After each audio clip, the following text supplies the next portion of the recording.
Oh, what it is. What's What up? it do? I can't just get into it, you know? Those gangs in the house. I know it, man. I know y'all love that groove right there, man. That's why I ain't my face yet, you know? You know it. Man, messing up already. Here we go. What's going on? What it Ladies do, baby? and gentlemen, Yeah, assuming sir. we can still call you ladies and gentlemen. Shooting for cancellation right away. Off top. Welcome, ladies and gentlemen, to the most organic conversation on the internet. Welcome to Up to It, Down to It. We are here on a Friday night, ready to bless y'all weekend. Let's get right to it, man. Let's get right to it. Without further ado, let's get to the introductions. Y'all already know me. I am the Punisher, the great and terrible Trey. Y'all already know what it is, man. We're about to talk about a lot of good stuff today. So y'all get ready. Get your drinks together. That being said, all right, let's see if I got this right. To my left. Is that on my left, right? Is this right? Yes. Good Okay, job. there we go. Good job. To my left. Took us 11 episodes for me to get it right. To my left. And next episode, we're gonna have to work on that one. Yep. Yeah, I'm sure. All right, man. LB, King Rich. What's going on, everybody? It's your man King Rich in the building. The brothers are in the building. It's good to see y'all, man. Apologies for missing last week, man, but I'm back. Like I never left, man. I just want to say a word of everybody. Take care of your health, man. Get your regular routines, checkups, all of that. It's important. It's important. Also, I want to give you one of the quotes that I always try to give when I'm on the show on my introduction. And that quote is, "Always do more than what you get paid for."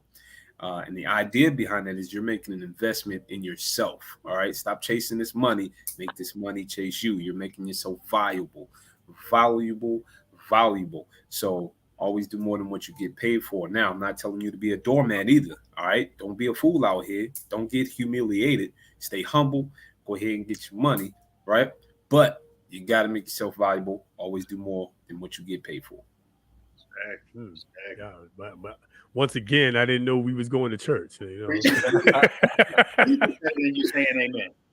Welcome Good to Lord. Consistency Baptist. Y'all ain't know we was gonna have some Friday night service up in here. Y'all wasn't ready for that.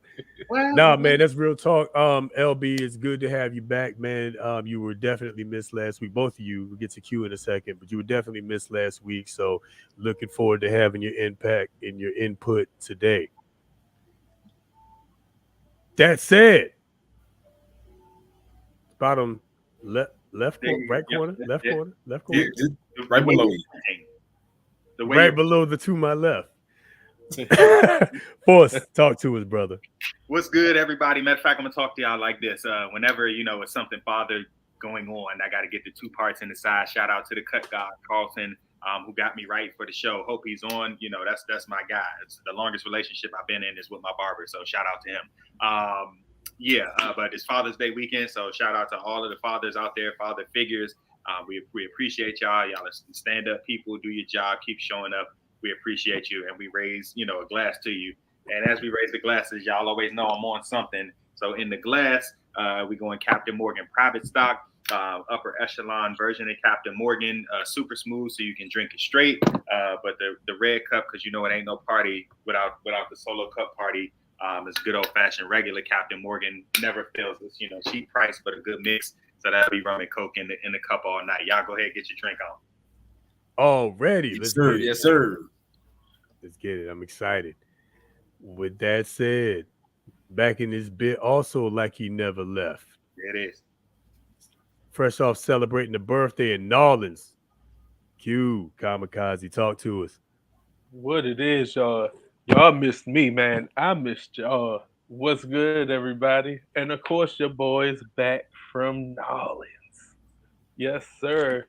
Just got finished celebrating my brother's wedding. Congratulations to Tavon and Jessica Miller on their wedding. Shout out. Black love. Big ups to them. Man, I'm just trying to take care of myself, get myself back into my 100% status of health. Meanwhile, y'all, please take care of y'all health. Because I said, shoot, I got down there, got sick, missed y'all, but I made it back. And I'm here. Glad to have We you. glad to have you, man. Yes, sir. Yes, sir. We are definitely glad to have you. We got a comment early in the game, and I couldn't. My sentiments exactly, man. Whole gang, whole Gang. squad. Gang, We gang. back. Can't wait to do We hood back. friends. And shout Say out to again. you because you've been hanging with us since the first episode. There we Boom. go. There we go. We love our day ones, man. Love our day ones. All right. Well, look, man. With that said, I'm ready to get into the first shot. So, well, the first, sip. I already mixed mine up. I'm mixing tonight. I'm on the mix. Well, you know what? Nah, we're gonna go ahead. We're gonna go ahead and go straight to the head. Screw it. Let's do it. You know. Let's do it. It's Friday night, baby. It's Friday night. And Friday the night. mood is right. Come on. It's Friday night. We can't even get the Whatever show you drink started on. without doing this. So y'all know what Whether it it's is, whiskey, man. whether it's vodka, whether it's water, get your drink going. Get your drink on. Mine is All the those purest of start with Canada W. Dry. It's purest of ginger ale. All right, there's other ginger ales out there, but Canada Dry is the one to go. That Sponsor is the that, man. gingeriest. That's the gingeriest of ginger ales. Yes. Oh yes. Yeah, there we go. That's a win. That's a win. That's a win. Now we ready to talk some junk. Man, listen, I'm ready. Speaking of wins, we got a new NBA champion. On We game. got brand new NBA champion. LB, I think you did call it. I think you did call it at first. You called Warriors in 6. Yeah, man. I said I would like to see it go to 7 just because, it's always fun when it's, tied up down to the wire, you biting your fingernails. But yeah, man. They did their thing, man. The Warriors did their thing. Yeah, man. I would have loved to see it go to 7 because we know the two most exciting words in sports are game 7. But then again, it also seems to be game 6. Game 6 seems to be the one for all the GOATs. Game 6, I feel like, there's an echelon of people who look forward to game 6. The Michael Jordans, the Steph Currys, the LeBron James, the Kobe Bryants, people like that. I feel like they live for game 6. But why go another if you don't have to? Yeah. They called it, man. They said they're taking it on their court, man. They said we're gonna take it home in 6. So I got with that said, big shout out first of all to the Golden State Warriors winning again. I believe it's 4 in 8 years. 4 and 8. Yeah. 4 in 8 years. They've won half. They on their Tom Brady shit. Half. Eddie. Hey, man, Steph Curry said it last year, I think it was, right? I think we might have showed the clip previously, or maybe we didn't, but he said you don't want to see us next year. He did. And yo, Yeah. I was like, that was cold. Health, health plays a big factor. Yeah. And so the team got healthy at the right time, and you just saw them, kind of piece it all together at the right time. Andrew Wiggins. Yeah. Big shout out to Andrew Wiggins. Took on the tough task of guarding, arguably the Boston Celtics' best player for the entire series. Became a hell of a rebounder for them, for a team that's already playing small. And while Draymond struggled, they were definitely able to count on Andrew Wiggins to do his thing. And, he was written off early in his career because he was the number 1 pick and, got tossed from team to team. And people just kind of talked about him as a person, and his, heart for the game and all of that. But he definitely, rewrote his career with his performance. This not just in the playoffs, but this season for him becoming an all-star starter in his first ever all-star game. So yeah, big shout out to him. Yeah, man. Also, Poole, man, he was doing his thing, man. I don't know. I haven't followed Poole much, but it just looked like he's trying to join the Splash Brothers team too, because putting up them threes like crazy. It was a pool party. Yeah. The battle of lights and darks is what it was. Yeah. And the light skins prevailed this time. That they did. Yeah, hurts my heart to see, but I'm a fan of Steph. I'm a fan of Clay. I'm a fan of Draymond, to be honest with you. Draymond got the whole city of Boston cussing them out. I mean, you got to be a fan of somebody like that. Cussing them out in front of their kids, you losing their whole religion in front of their children, just dropping F-bomb. You got to love a man that can cause a whole city to go into a convulsion like that. And Aisha Curry can cook. Aisha Curry can cook. Stop playing with her. So, Aisha Curry, never mind. Sir. Get to the question. Get to the question before we get in trouble. Oh Lord. Look, aren't they in an open relationship though? No. So okay. All right. Come on. Okay. Come on with it. No. They're not. Like you're saying no. They're not. No, they are not. Okay. Social media have you out here believing all kind of stuff, man. I'm sitting here thinking. You know, Al Gore's internet does any old thing. It makes away from it. Man, they just let any old person on this here internet, including our asses. Anyway, with that said, anybody can get a platform. Anybody can get a platform. We building ours right now. We thank you all who are joining us for that, which, by the way, shameless plug, hit that subscribe button and that like button for this video and tell your friends. Hit the share button. Tell your friends about us and enable notifications so you know whenever we go live, whenever we drop a video, whenever we add new content. Right Say again? I said tell them to jump on right now. Jump on right now. And tell them to get their drinks ready because we're about to get into our very first topic of the evening, which is Steph Curry now the GOAT? Has he now supplanted LeBron James as the greatest of this generation?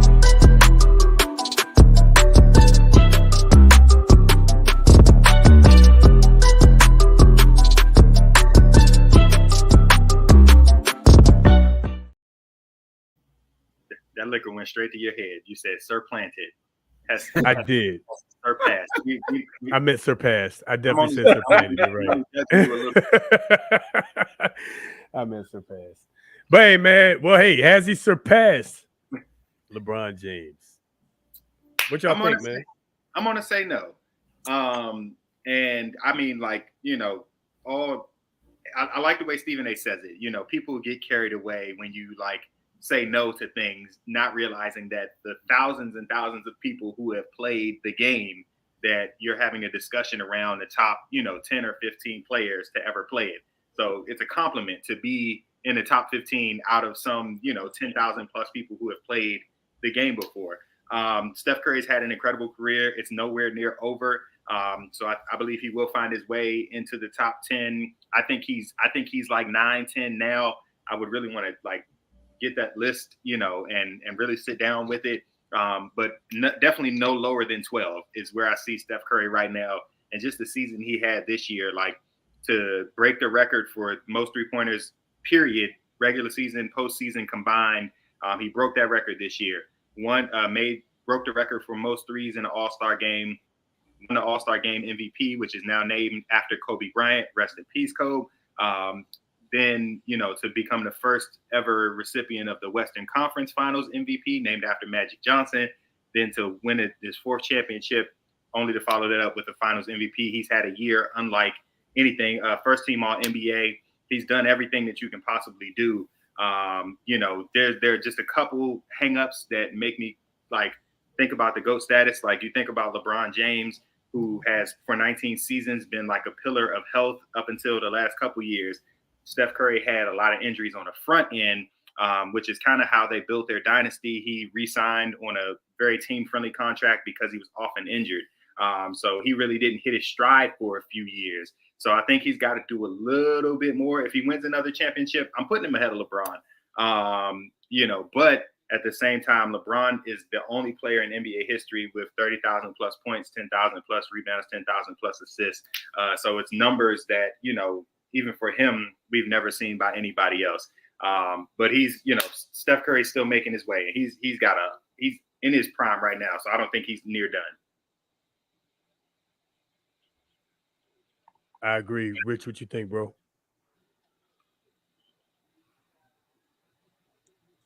I think he's oh, silent. You're muted.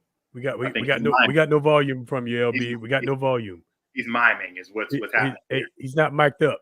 LB, you're not mic'd up. You're not mic'd up. Here we go. Take two. There we go. Take two.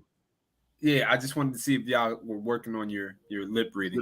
Yeah. So as I was saying before, Kev should win last because I don't have not nearly as amount of stats and information on basketball as he does. So this is going to be short and sweet. Look bad. Chef Curry, GOAT status, yes, but within his own realm at the moment. Like overall, no. All right, because you have he didn't surpass LeBron James because of just the all around talent and abilities, points, all those stats that Kev could shoot out, right?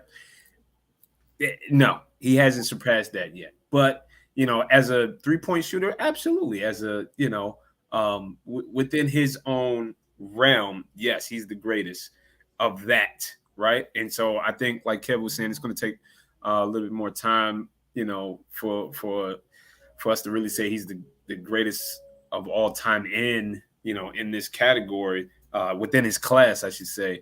It's going to take a little bit more time to see how that develops, man. But like I said, I do see him up there. I don't know if we're talking overall. Nah, I don't see him past LeBron. And I agree with you in that same. Go ahead, Q. I was saying I agree with you in that same boat. As far as his career, would I put him past LeBron? No, I'm not giving him GOAT status. He's had, from me, a kid status.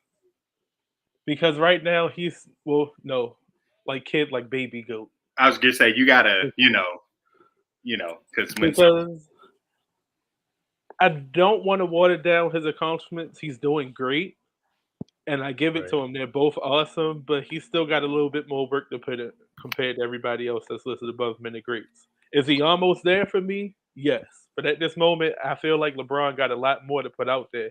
Like this is just the beginning with him breaking that record that belonged to Michael Jordan with having the most points in the finals. That's just a little start on what I think he got as far as potential. Okay. All right. Steph Curry is the greatest shooter we have ever seen. He's probably the greatest shooter we will ever see, I think, in the NBA. Klay Thompson right behind him, and probably, Kevin Durant right behind him. Just pure scorers, pure shooters. Steph also, so LeBron went to 10 straight NBA finals. LeBron won 4, lost 6. When he was in Miami, where he had a complimentary cast, he was 2-2. He was 1-2? Was it 1-2 in Cleveland in the finals? 1-2 in Cleveland. The one that he won was the one where everyone was healthy. Back to your point, Kev. LeBron carried 10 teams in a row to the NBA Finals. 10 or 11. Was it 10 or 11? Definitely 10. 10. Okay. I don't know that since Bill Russell that's ever been done. LeBron has a body of work and a body of talent that has not been seen before, really. You got a man that's 6'8", 6'9", 240, 250 that can run and dribble like a guard, that can shoot threes, that can defend like a center, that can block shots and all of that. I mean, listen, Steph is great, and if nothing else, he's going to go down as the greatest shooter that God ever created, right? Is that good enough to make him the GOAT? I think if he wins one more, he goes above LeBron. I agree with that. This is his first Finals MVP. Iggy won in the first one, I think. KD won the second one and the third one, I believe. Then did they go back to back? They went back to back with KD, right? Yes, They back did. to back. Okay. So yeah, so they went back to back with KD. KD was, arguably the difference maker. This is kind of technically the first team that Steph Curry took to the finals and won. I guess maybe this one and Well, no, maybe the very, very first one. the first one, and the last one Yeah. are, but like, and then of course what people miss in that middle is, of course, Kevin Durant was the best player on the team, but the most attention still goes to Steph Curry because of what he can do as a shooter. So Kevin Durant's life was made exponentially easier because of the attention to Steph Curry, the attention to Klay Thompson, the shooters. So they were complementary to each other. And I think a lot of people miss that just because they look at Kevin Durant as the Finals MVP. Steph Curry still got his man. Yeah, no, he definitely did. Let me look at some of these comments. He's not top 10. Hey, look, Zach saying he's not top 10, y'all. He's not top 10. I would listen. If you can make your case, I'm not going to disagree. But like I said, he's not lower than 12. But I can make it for 9 or 10. I think, that's where he got him. He's saying 12, 13. I agree. You know what I'm saying? 12, 13. I would put, man, I got to think now. I got to really put a list together for like a top 10, man. Got to really put a top 10 list together. I would probably put Steph in my top 10. Because it's not, and for what I want people to think about is it's not just the numbers. Steph Curry literally changed the game of basketball, and there are only, I would say, 4 players who have changed the game of basketball. Michael Jordan, they had to change the hand checking rules for him. Shaquille O'Neal, they created the Hack-a-Shaq because of what people were doing to Shaquille O'Neal, created that rule for him. The way that every team tries to copy 3-point shooting, you got players who are shooting from the logo now. That's Steph Curry. Like the way the 3-point is shot, he changed the game. And then, your Wilt Chamberlain, Bill Russell, like right in their era, they had to expand the paint because of what they did. So like those are the only people who literally changed the game. Like as great as LeBron James is, he did not change the game of basketball. He's just been great at it. So like that, you can't quantify that stat, or that look for the sport, but like there are only a handful of people who have literally changed the way the game is viewed and played. I don't. I feel you on that. I don't know if I would say. I think LeBron probably changed how players or how teams build, how coaches coach. Probably, I think LeBron for his coaches, I think he was able to, in a sense, lull them into a false sense of security. Like say, okay, well, we got LeBron, we could just get some decent role players around him, and we'll be okay. LeBron was that transcendent that you almost didn't.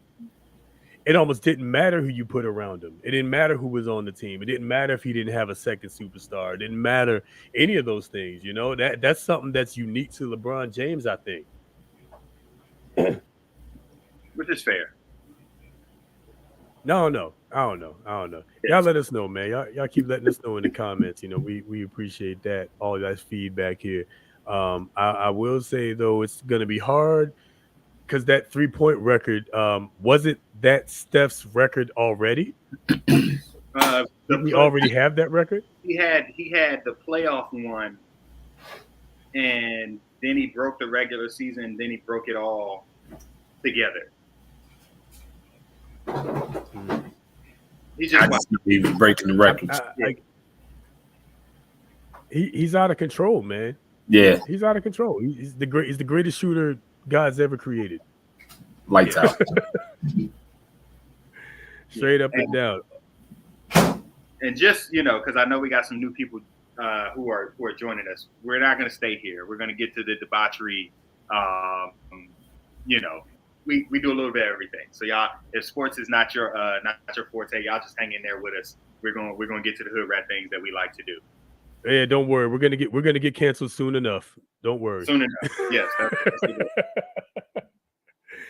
Hey, listen. With that said, I see a guest. I see our special guest. Hey, it is time.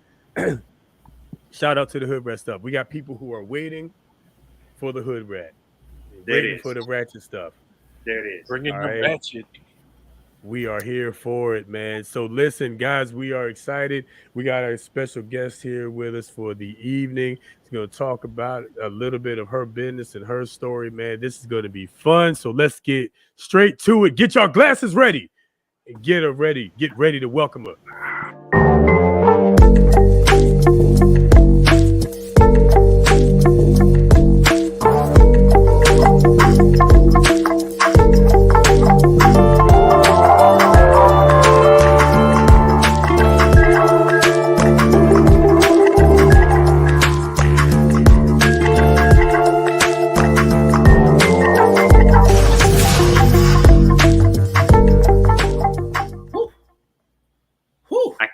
Can't help but hear so icy every time. I'm over here. Every time. West Ooh, Coast. you know I like it. I'm so Yeah. icy. Yeah, that's what that sounds like every time. Okay, Nicole, I see you. Yeah, Nicole is jamming with us. Oh, What's up? Hello, hello, hello. How are you What's guys? going on? Good. amazing. Thank you so much for having me. Absolutely. Welcome to the show. And happy you were able to carve us into your busy schedule. Yes. Well, it is definitely a full-time job managing everything that I have going on. And I'll definitely get into that in a second. But how are you guys doing? How are you guys' Friday going? Friday is amazing. I couldn't wait to get on here now. You know, and it's Father's Day weekend, so we feeling good, and got a little drink in our system, so we feeling better. Kudos to all That's the dads. right. Feeling good, feeling great. Got the dad shirts on. Gang, dad gang. Well, So definitely. we are here. Well, so I can actually segue by talking a little bit about why I'm a little late. So I apologize. Not only do I run Destination Unknown Candle Company, I'm also a senior level property manager for an apartment complex in Baltimore City. So I'm responsible for about 900 units in downtown Baltimore. And at any given time, I could be called for an emergency. So that's literally what happened. I had to get called to put people in hotels because they didn't have air conditioning for the weekend. And, that's always fun when you have people yelling at you for something you didn't do. Right. So when I'm not doing that, I'm actually right here in my kitchen making wonderful products to help people relax and to calm down and to help transform them into a space that is positive and like nurturing. The optimal self-care environment is what I like to call it. And it really just came from one day I was having a really, really stressful day at work. I was overwhelmed, and like a lot of people, I suffer from anxiety. And I was in the midst of having or getting ready to have an anxiety attack. And I called my mom, and she's like, okay, do you have any lavender? Do you have any like peppermint? Because she's kind of like had started getting into essential oils. And so she'd asked me if I had those things. And I was like, no, but I have a candle. And so I had a lavender scented candle, and I didn't even light the candle. I just sat there and like took deep breaths and just kind of like took it all in and did some meditation with her. And it really just like soothed me, and it helped take me to like a different place. I literally felt like I was sitting like, somewhere with my mom, just kind of being soothed and comforted. And it was at that moment that I was kind of like, there might be something to this. Something about, being able to tie in smells and feelings. If you think back to like when you're kids, you're like, oh, I want to keep that sweatshirt, or like, oh, my mom's thing smells like this, or my best friend's or my boyfriend has a sweatshirt that I'm always going to steal because it has his cologne on it. And so scents have a true way of like, pulling out memories and really tying into your emotions. And so I wanted to do that in a positive way to help people to relax and unwind. And so that is how Destination Unknown was born. And I don't know where that place for you is. So that's how we got to Destination Unknown, because it's not one particular place. Like it's unique to you. So your place might be, A line of cocaine.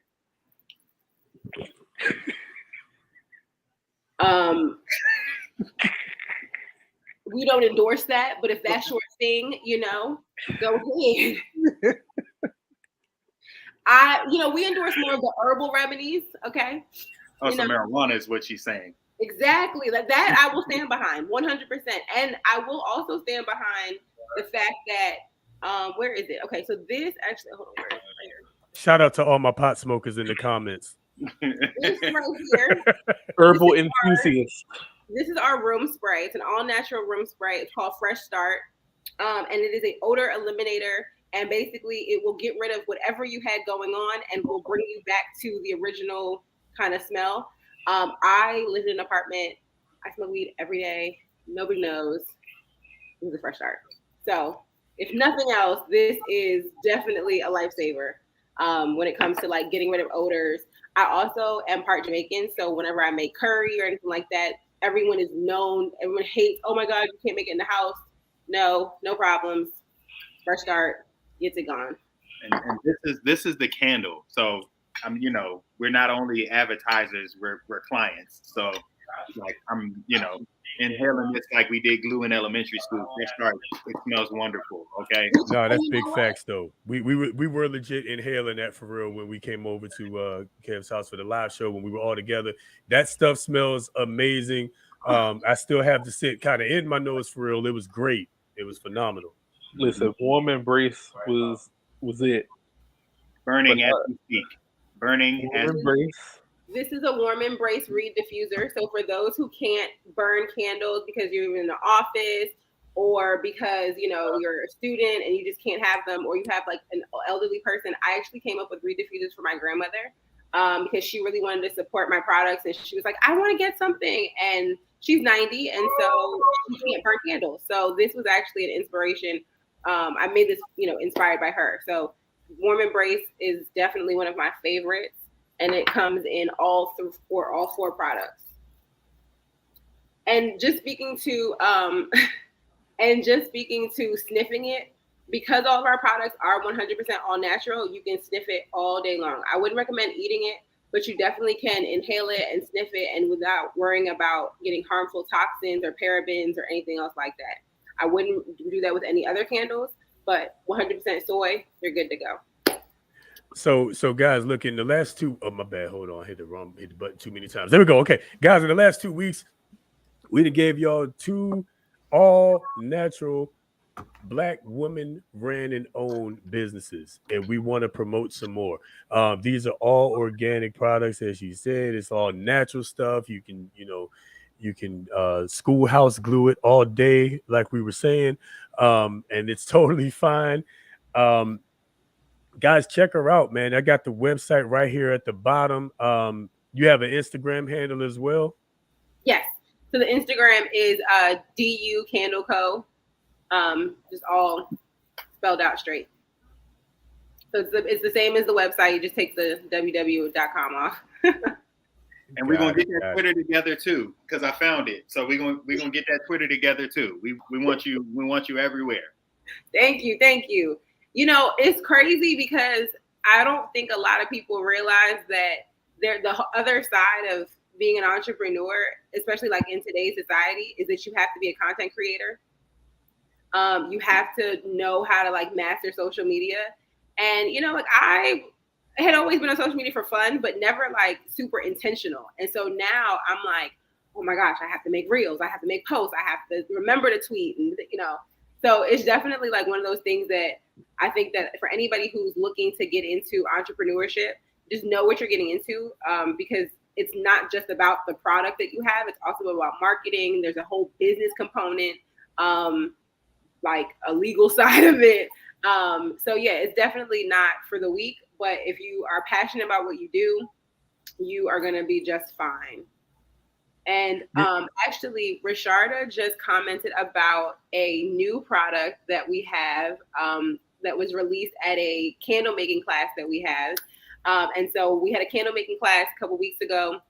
And in part of the goodie bags, I gave out a foaming sugar scrub. So that is a new product that is launching on Tuesday. We have a foaming sugar scrub and a body lotion. So make sure you check out the website on Tuesday for our summer collection and also for the new body products. Awesome. Bang. I was getting ready to ask if you guys were going to have something new coming out. So that answers my question. My body is ready. In blank canvases.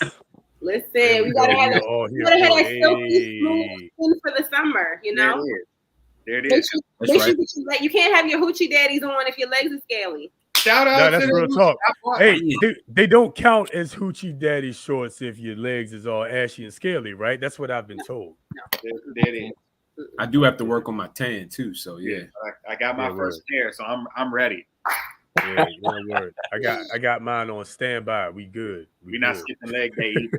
I'm about to say you can't skip leg day. Leg day is very important. Yeah. Doggone right. Be out here with scrawny ass chicken legs.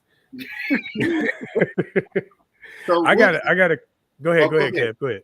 No, you got it. Go ahead. Go ahead. All right.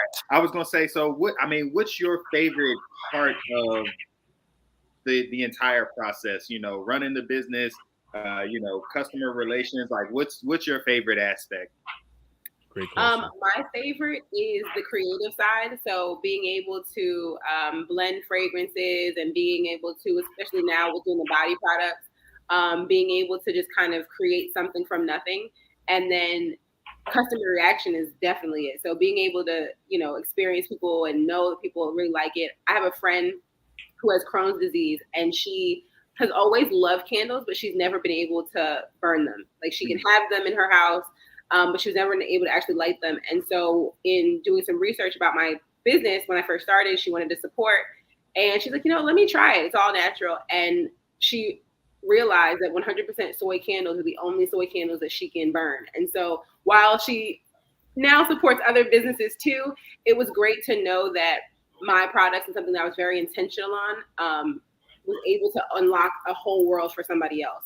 And I know that there's a lot of people like that who can't, who typically won't be able to handle smells or different things because they're those box products that have a lot of toxins. And so being able to introduce them to something new and fresh that they can actually enjoy, that's probably like my best. That's my favorite part.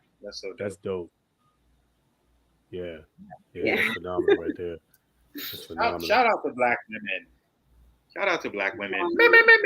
We don't have it. We got to get the buzzer, so we're gonna do it. I'm working on it. I'm working on it. No, but like for real, shout out to y'all. Like I'm not gonna lie. It's not every day that you have a group of guys who want to sit and really highlight and shout us out and really really bring light to black women. And so the fact that when Kev came to me and said it, I was like, oh, absolutely, like hands down. Because I think that it's so great to, really empower each other. A lot of times they talk about the black women, like uplifting the black man. And I know, especially recently in the last few years, there's been a lot of like, oh, black men don't love black women and y'all don't protect us and y'all not there for us. And my response has always been to that, no. Black men protect black women. Now, if you want to deal with a little boy, then that's different. Oh, here we go. Oh, here we go. Here we go. Man. But as far as I'm concerned, in my 32 years on this earth, black men have always protected theirs.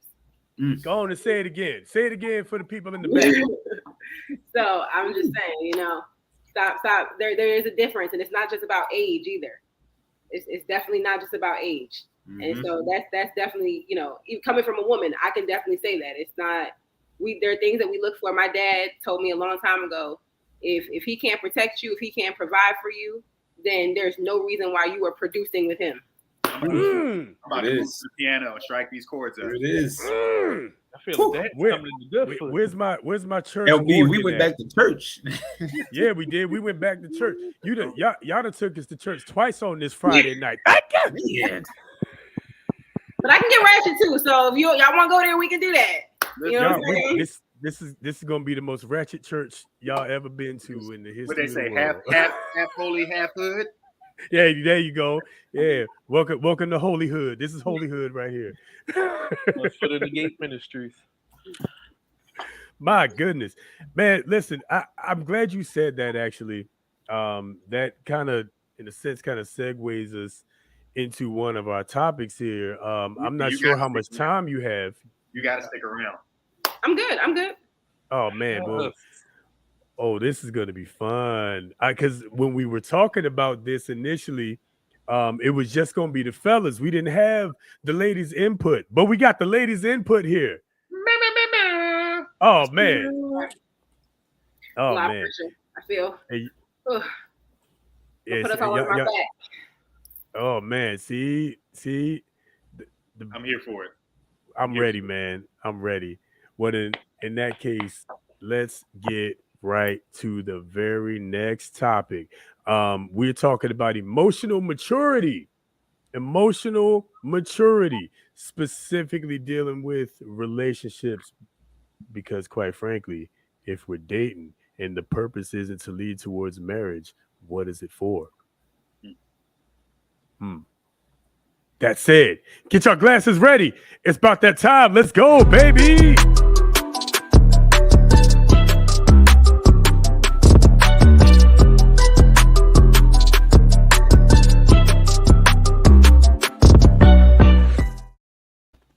Can I just say, because I'm super curious, let us know in the chat what y'all drinking. Like, I want to know what y'all drinking in the chat, because I just got a message. Rashada sent me a picture, and what I saw is fantastic. So what y'all drinking? Oh man, Charlotte, what you drinking on? I'm curious. I want to know. Sweet red wine. You can never go wrong with that. That's always a win. Is she drinking Black Girl Magic? Black girl. Oh yeah, that's a good. It's a good. The brand is good. The is it? I don't know if it's Black Girl Magic, the brand, but there is like a Black Girl. Yeah, that's it. That's it. Black Girl Magic wine. Shout out to the McBride sisters. That's what it is, McBride sister. Yeah. There we go. Come on with your knowledge. Okay, Q Dog in the game. My man say he's coming back from New Orleans and he's ready to enlighten us, boy. Listen, that trip done opened up my eyes in more ways than one. I'm sure more things were opened up in New Orleans. What happens in NOLA stays in NOLA. Hey,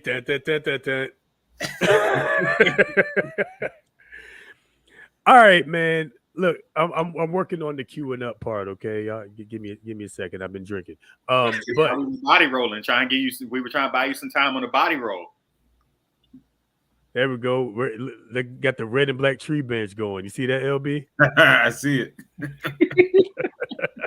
Memories. That's dope though. That takes me back to marching band. Actually, that the body roll. That was my killer right there on the drum line. Why? Yeah, man. Body roll. I was gonna say this. The whole cymbal section, man. That was a vibe for all of y'all. Well, we had nothing else to do but party. So there it is. We had to make a show out of it. That's right. That's right. We had nothing but time. Nicole was like, "What in the shit are they talking about?" Early Morgan days is what them troublesome Morgan days. Yeah, them fun. Boy, oh boy. Boy, oh boy. Just a little bit before my time. Boy. Just a little bit. I'm not sure how I feel about that. I kind of feel like I was going to say that I wasn't going to try to throw my age out there, but yeah. Well, no. So no. It's okay because my like school age and my like age don't match up. So like while it might have been before my time at Morgan, we're all probably around the same age because I did school a couple of times. I really enjoyed school, so I went to school, took some time off, went back. I just did it a few times. Listen, but you did it. I did. But you did it. I absolutely did. And I had a lot of fun and made a lot of, Yeah, school was definitely fun. We got an instigator in the comments. Already. See, so first I'm gonna get to the drink. First we're gonna get to the drink and that's why she instigating because of the drink. Watermelon. See? Don't do that. Don't do that. Don't do that. Just because you're a baby, don't do that.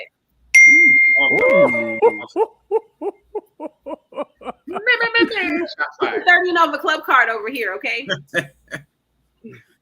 Hey, listen. See, this is why you can't give people drinks because then they start posting stuff like this. Hey, while we wilding, shout out to all the Deltas because I got nothing but love for y'all. So, you know.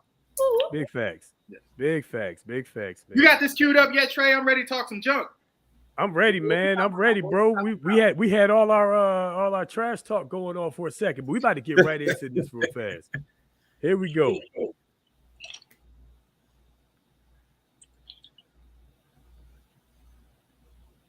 The man, if you dating a girl and she don't have at least like 2 good girlfriends, like 10 years plus, I wouldn't fuck with her. Why? Because you don't know how to have emotional, mature relationships. Break that down. Like being emotionally mature is a thing. You know how to handle your emotions. You know how to respond. You know how to and communicate. Not react. You know how to communicate. If I am a woman that likes to be around powerful, strong, smart, spiritual women, people who are stronger than me in certain areas, because iron sharpens iron. I need to be around somebody that's not easily offended. I need to be around somebody that knows how to be like, no, check that. I love you enough to check you. Come on, you tripping. Friends that check you. Take that down. Yeah. Take that off Instagram. What you doing? Yeah, take Friends that off. Take that off. You look crazy. You look nuts. What are you talking doing? about? Whatever. If you don't have you don't have a female that has friends in her life to keep her accountable, you don't need to mess with her. Oh, she said the A word. And vice versa. Females, if you got a nigga that you talking to and he don't got 2 good friends that check his ass and hold him accountable. Holding you accountable. Who is saying, saying, bruh, that's not okay? Who was saying, no, man, that's not cool the way you treating her? No, man, that's not cool the way you running these streets. But you say that. Listen, but what I'm saying is, what I'm saying is right. I understand exactly what you're saying, but can't no nigga ever say that to me. No, it ain't, dog. That ain't cool. How you treating her? Man, mind your fucking business. No, we're not talking about that. that. Oh, I'm just not telling like checking you in a disrespectful way. He got real niggerish at the end. He did. Super. He got super niggerish at the end. Because for the record, that ain't us. We going, and that's, we don't even come to this podcast together if we not checking each other. So I'm pointing to 3 dope brothers around me that's going to check me, when I'm tripping. And I got people in the comments that check me when I'm tripping, much like they said, you don't want people around you who aren't going to challenge you to be better, challenge you to be responsible, to make better decisions, to think for yourself, those kinds of things. So like that one, that one hit a nerve. Yeah, it might sound harsh, but guess what? If you are the top person out of your 5 people that you hang around, you're gonna have to get around some other people in order to grow. It might sound harsh, but that's just what it is. I mean, you can have your different circles, right? But in order for you to grow, if you're the top 5 in that circle of 5, then you need to get another 5 that you can learn and grow from. It can't be the biggest fish in your pond. Take it from me. Yeah. It comes from a motto we always used to say for years. If you can't change your people, change your people. Change your people. Facts. Nicole, talk to it. I think everything that she said was spot on. And it's actually really interesting because I used to be the girl that was like, oh, I don't have female friends. Oh, I don't fuck with females. Like, oh, they catty, they petty. Oh, I'm not dealing with that. Like, oh, I have male friends. Like, it's easier to hang out with guys and all this other stuff. And it wasn't until I got like probably in my late 20s and I really started to kind of like evaluate and try to figure out like, okay, bitch, like, why don't you have female friends? Like, why? What is it? Like, because now you're in a relationship and those guy friends that you had, all they was trying to do was fuck. So they're not really your friends. And so you need to figure out like why you don't have real relationships. Like you need to, and so I really started to like kind of do the work and figure it out. And I'm not gonna say I don't have any friends, but it did take like some time for me to really kind of recognize and having conversations with those people that I've been friends with a long time and just being like, hey, so am I really like that? And they're like, yeah, you dominate all. It's all about you. I mean, that's being real though. That's keeping it real. Yeah, and it really like because I was ready and I was able to finally like face it. They were able to really tell me about myself and the things that they had been trying to tell me all along. I was able to really receive without being defensive and without shutting down.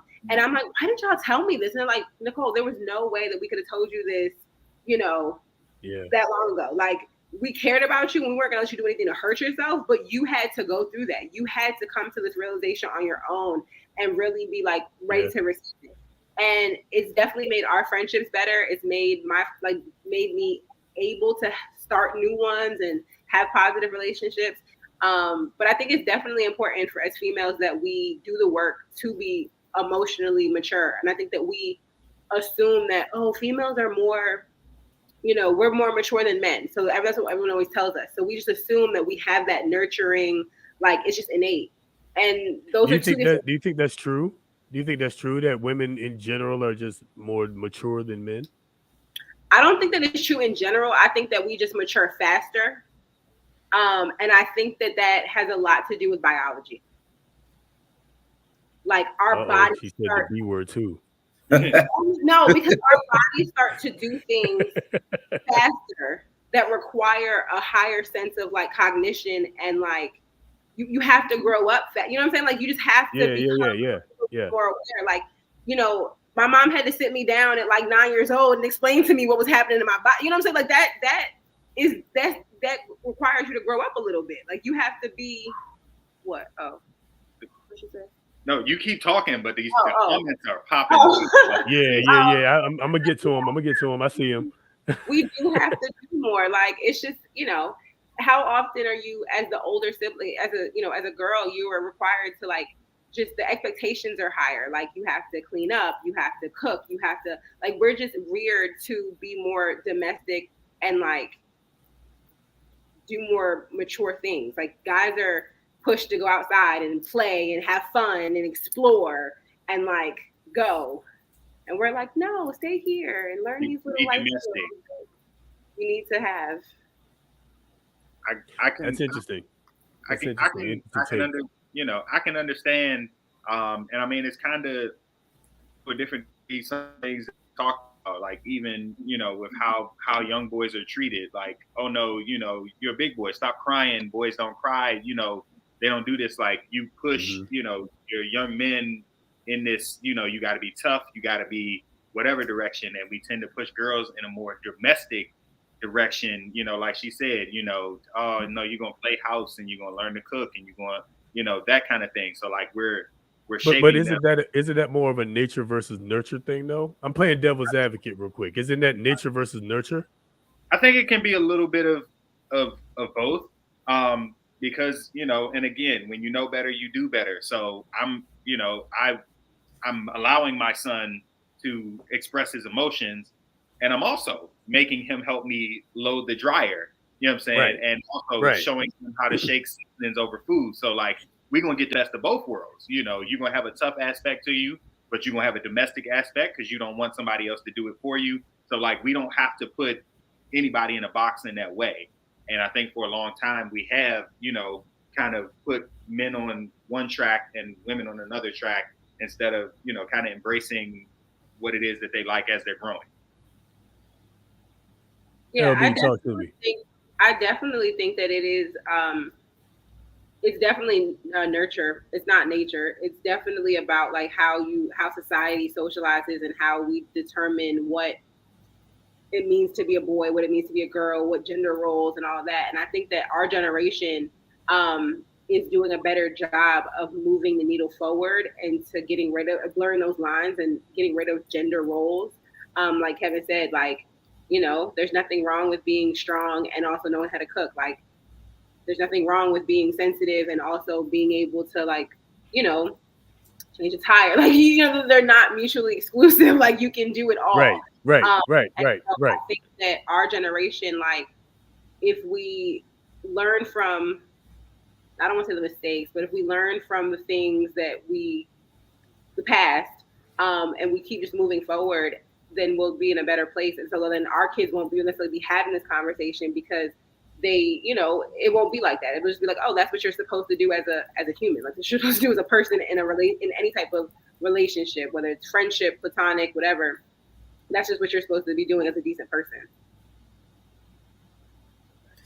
Well, let me ask this question. Do you think that that's like you said, it's not necessarily wrong, right? But it's based on the culture of today because back then the culture of that time was, the man was going to work, and so then the woman was at home taking care of the household, and that was that culture which stuck around even after women started going to work, right? So we're literally just I would say my opinion just now coming out of that with this new generation because I can remember just being told to suck it up, men don't cry, things of that nature, right? Be tough, all of that, and this new generation, I don't see them being told that they're way more That's an emotional, interesting point. Yeah. way Yeah. more emotional than I've ever seen, right? And so in my opinion, I see it as it's a culture thing where you're going to have this balance now because nobody's going to do that for you. You're going to have to bring something to the table. You're going to have that conversation with your partner to be able to establish who's going to do what, because it could be the woman could be a breadwinner bringing home everything, and y'all still have to set those boundaries, set those roles. So real quick, I don't mean to cut you off, but let me just ask you. So obviously there are roles in a relationship, in a marriage, in a household, right? So are we saying that they are not necessarily based on gender, or are we saying that they are based on gender? I'm just asking. I'm gonna set this question up first. So, are the roles in the house based on gender, i.e., taking out the trash is something the guy would do? Washing the dishes is kind of a little of both. I don't know really the one thing that maybe a woman would do, but maybe wash clothes. Wash clothes, right? Let's say washing clothes is something women would do. What do y'all think? Q? I don't think it's necessarily based on gender. Like, especially when it comes to a relationship, you have to know what your strong suit is. And there has to be a mutual understanding between both of you. Like, hey, there's nothing wrong this day and age. My mom, for example, I'm not going to tell her, hey, you like fixing things with your hands. You like working with power tools. You're not supposed to do that. A guy is supposed to do that. That's something I'm not going to do. So, say for example, I'm in a relationship and my girlfriend knows how to fix plumbing, and I suck at it. You know what? I'm not going to say, "Hey, look, let me take over that." If that's your strong suit, you do it. I can cook in the kitchen, no problem. Yeah, you'd Look, be a fool. You'd be a fool. unless you want your house to turn into an indoor pool, call me. Other than that, yeah, I can cook in the kitchen for you, no Wrong problem. pool party. That's not the pool party we were talking about. I'll wash the dishes, but you have to know, like, you have to come to that mutual understanding. Like, you're not going to fake the funk in a relationship because when you're thinking about it, you still want to be emotionally attached with who you're in a relationship with, which means you need to lay everything out on the table. Like, it's just like a job interview when you're coming into a relationship. Like, I'm not going to sit here and pump myself up with bells and whistles, and when it's time for me to actually perform, I look like a fool. You got to Yeah, remember that. But people do it. all the time, And they do. regular And they basis. wonder why we always get that MAS award for men not being shit. It ain't just us though. Ooh, I'm about to say it ain't just us though. It's It not definitely just is us, not just us. but we get shots fired for those Yeah. sorry dudes that's out there. That ain't us. Yeah. And because what they say, it takes maybe 3 or 4 months for people to start to show their true colors. So you got to feel people out. And I've always been the type. I'm gonna tell you everything up front because I want you to decide whether or not this is something you can deal with. Like I want you to see the best and worst of me right away because like how else do you get to see, whether this is something you want to deal with long term if you don't see the best and worst of it. Right. And I do, whatever this proverbial table is, I do believe that I bring a lot to it. I'm glad you brought up the tip. Man, look, we on the same page. I was about to ask the same question. So, Nicole, I have a question for you. She like, what? So, when the the question of what do we bring to the proverbial table?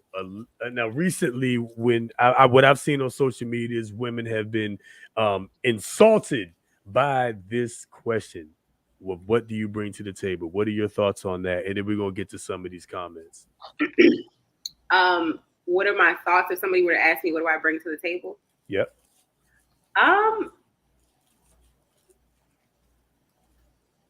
If it's somebody that I don't know, I mean, I don't think that I would necessarily be insulted, because I feel like I would just tell you because you don't know my background, you don't know about me. But I think that the way that it's being portrayed on social media and in like pop culture right now is like it's more like a checking, like not like I'm not genuinely asking you what do you bring to the table. I'm just like putting you down, like what do you bring to the table? Like all you are is just cute. You're just this. You're just that. You know.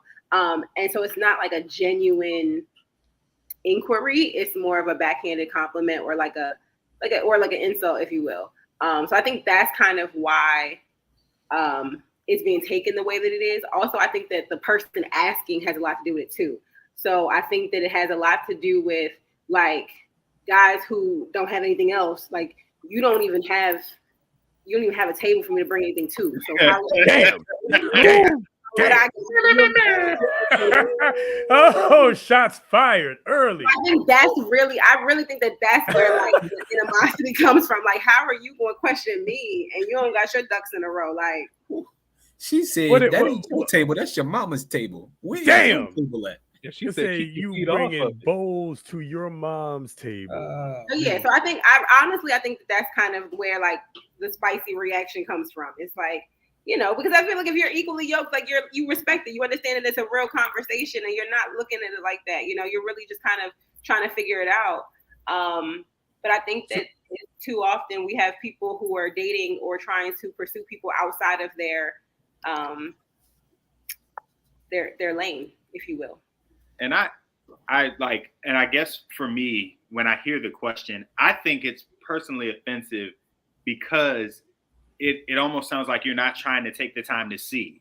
Because I feel like as you communicate with people, you know, if we're out on a date, even if it's our first date, as we're on the date, I'm having conversation with you. So I'm going to ask you, you know, well, you know, tell me about what you do. So you're talking about your career, and I'm going to ask questions. How did you get into it? You know, what are you passionate about? What are some of your hobbies? So like, as you're asking these questions to just genuinely, like she said, get to know somebody, you're finding out what they bring to the table. But to just be like, so what do you bring to the table? Like, it's not the right way to approach getting to know somebody. And I think that's why people find it so offensive. You can like just in your like candid conversations, see what a person is about, you know, as you spend time with them. How do, you know, even when you go out to eat, how do they treat the waitress or the waiter when they come to the table, particularly if something is wrong? Are they yelling and screaming and cussing, or do they, you know, just politely, hey? Are they emotionally mature? Yeah, like, you know, those kinds of things. So like you can see it without having to ask, what is this that you know, there's a way. Let me ask this question real quick before we go to the next person. These comments. What, and definitely these comments. Oh yeah, because we got to go into these comments. What is the table? Like, because for example, the getting to know somebody in general part that you brought up, you're more so talking about that person's what's the word I'm looking for? Their character, maybe not character, their personality, I guess, like the types of, we know where they come from, their background and stuff like that, which may or may not answer the question, what are you gonna be like in a relationship long term? Like what is your vision for this relationship? What is your vision going forward? That's how I've always personally seen that question. What are y'all thoughts on that? You want all of that on day one. Whoa, okay, wait. All right, that's fair. I don't think the so- question should be so- asked on day one, period. Well, But so like Kev said, right? Kev said, you know, he likes to give everything, you know, up front. So there's a lot of games being played. So I personally could appreciate, right, someone coming up and saying, "This is what I'm looking for. Here's where I'm trying to go." Thank you. Thank You you. Are you down with that? If so, let's get to know each other, see if we can make this work. And if you're not down with that, I got 2 words for you. Okay, sorry. Find But- yourself. Sorry. But what happens, right, when your intention doesn't match what happens? Like, because I think that you could be blocking your blessings by doing that, right? Like, if you go into a situation and say, "Oh, I don't want to be in a relationship. I don't want to," like, then what are we doing? Like, why are we even here? Like, I think that going into it with an open mind can be helpful. Because how many times have people, like, you know what I'm saying, who you think you are or who you are by yourself is not the same person that you are when you're in a relationship with somebody else. Like, so you can't necessarily say, like, oh, like, here I am. Because even over time, I've been with my boyfriend for 7 years. I am not the same person that I was 7 years ago, and neither is he. And we've been growing into, like, and truth be told, we both came into our situationship like, okay, I don't want a relationship. And, and if we had really, like, just cut it off and not pursued each other because of what we thought, you know what I'm saying? And then just, like, get to know each other and let it happen naturally, I probably would have missed out on the best thing that ever happened. Come on. Well, go ahead and tell your testimony. Go ahead and tell your testimony. All right. So hold on. I'm gonna come back to that. This is good stuff because the comments are going off, and I want to hit a couple of these really quick. Yeah, we're getting good out here. So I got to go back real quick. Gwen Stacy said something. Hold up. Yeah. And Gwen, just, as you get into this, Gwen is another therapist. She's dope at what she does. Really good with working with, not just adults but children as well. So, like, I've always loved and appreciated her perspective on things. Just to give a little background. So yeah, we ain't ignorant in the comments. Just no, at least not yet. Not yet. Yeah, we ignorant on the show. They're not ignorant in the comments. There we go. No, that's real. No, real talk, man. This is some good stuff right here. Now, and I think this is going back to the longevity in relationships that she was talking about. And these are important things that she's talking about with good communication and conflict resolution skills. That's important. That is integral to having a long-term relationship, really, with anybody, whether it be a friendship or a situationship, as she said, or a marriage or whatever it is, right? That's important either way. It's important for you to be on the same page. And that, going back to the what do you bring to the table question, that's why I feel kind of the way I feel about that. I think that's fair to make sure that we are on the same page before we move forward. So I kind of agree with this comment. If you're offended, then you're not bringing anything to the table. So what you saying about me? Because I'm shots fired. Shots fired. I'm the offended party. Like I said, if you're asking, like, good questions, not what's your favorite color. Don't ask me my favorite color. Well, okay, all right, but I mean, you're not bringing your fucking favorite color to the table. I'm just saying, if that's if you keep it that surface, just to hold conversation, you're not gonna find out about the table. But it's what Rashada said down at the bottom. What do you bring to the table is a lazy way of asking, what's your plan for the future? So, like, if you're asking, like, real good questions, ones that need, extended responses, shout out to English class, instead of yes or no questions, right. Do you like seafood? No. Like, if you ask better questions, you're going to hear the things about a person that lets you know this is what they're coming to the table with. What's your relationship like with your parents? And how has that affected how you view relationships? That'll tell you what they think about the potential relationship that you're getting into. So, it doesn't have to be the table. Like, tables, ladders, and chairs. Throw somebody through the table. Ask me the questions that matter, and you can find out what the table is. And not only that, I don't think that people are actually offended by that question when they get asked, what do you bring to the table? Honestly, I think the people that catch offense to it honestly don't know how to answer it because they're still in that self-discovery phase. Like a lot of the times people might say it's cliche, but they tell you like in your early 20s, this is the time you discover yourself. Yes, it is. That's the time you figure out who you are as an individual, but you also have to rediscover yourself as being in a relationship. Like if you honestly don't know what you're looking for in a relationship, you're not going to know how to answer that question. What That's do a you good bring? point. That's a good point. And then also you won't know what direction your relationship is going in. As I started out this segment saying, at a point, I see you, Kev. I see you. I see you, bro. Look, what I'm saying is at a point when you dating somebody, you have the purpose has to be leading towards something. And if it's not, what are we doing? Go ahead, bro. Go ahead.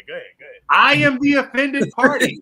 If you ask me, if we sit down over a lovely meal that I have taken the time to figure out what you like and don't like to even get you to this restaurant to have this lovely meal, to plan this date, this outing that we're having, and you ask me what I bring to the table, I'm an open hand slap you in the mouth. Not really. But wait. But you're right. But that's because you already showed what you brought to the table. You invited them out. You paid for the meal. You gave them everything. You gave them all their options, whatever it is. You already showed what you bring to the table. So yeah, I'd be offended as hell too if the girl said after the fact, after I done bought her dinner, after I done picked her up to talk about what do you bring to the table. I brought you to this table, literally. Yeah. Now, You're on the other side offended. Are people really asking like that sense, like in that sense, like that sense, like those words? What do you bring to the table? Like, is this not? I thought this was a proverbial type of like. People are really like, "Hi, Kevin. What do you bring to the table?" Listen, I've been the victim, and I've seen it happen.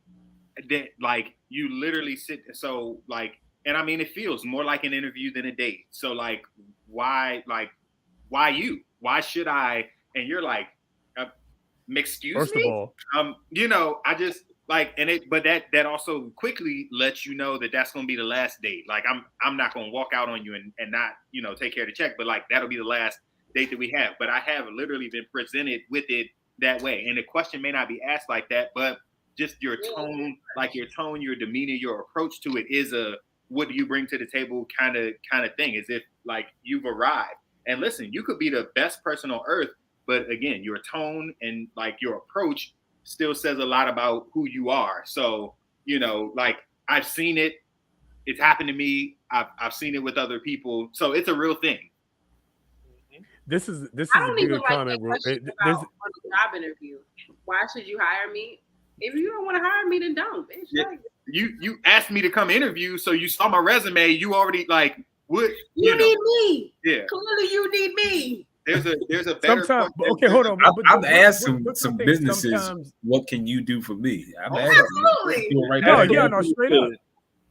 But isn't it fair? Like even with that though, there's a line of questioning that the company can ask, and even you. Like, right? Because I'm not just going to let y'all ask me questions. I'm going to ask you questions as well. But I'm not, like, there's a line of questioning that's appropriate to get the information you're looking for without just saying, "Hey, what is this? What is this? What is this?" So, Okay, fair enough. Find a way to finesse it. One of the reasons why I said I don't.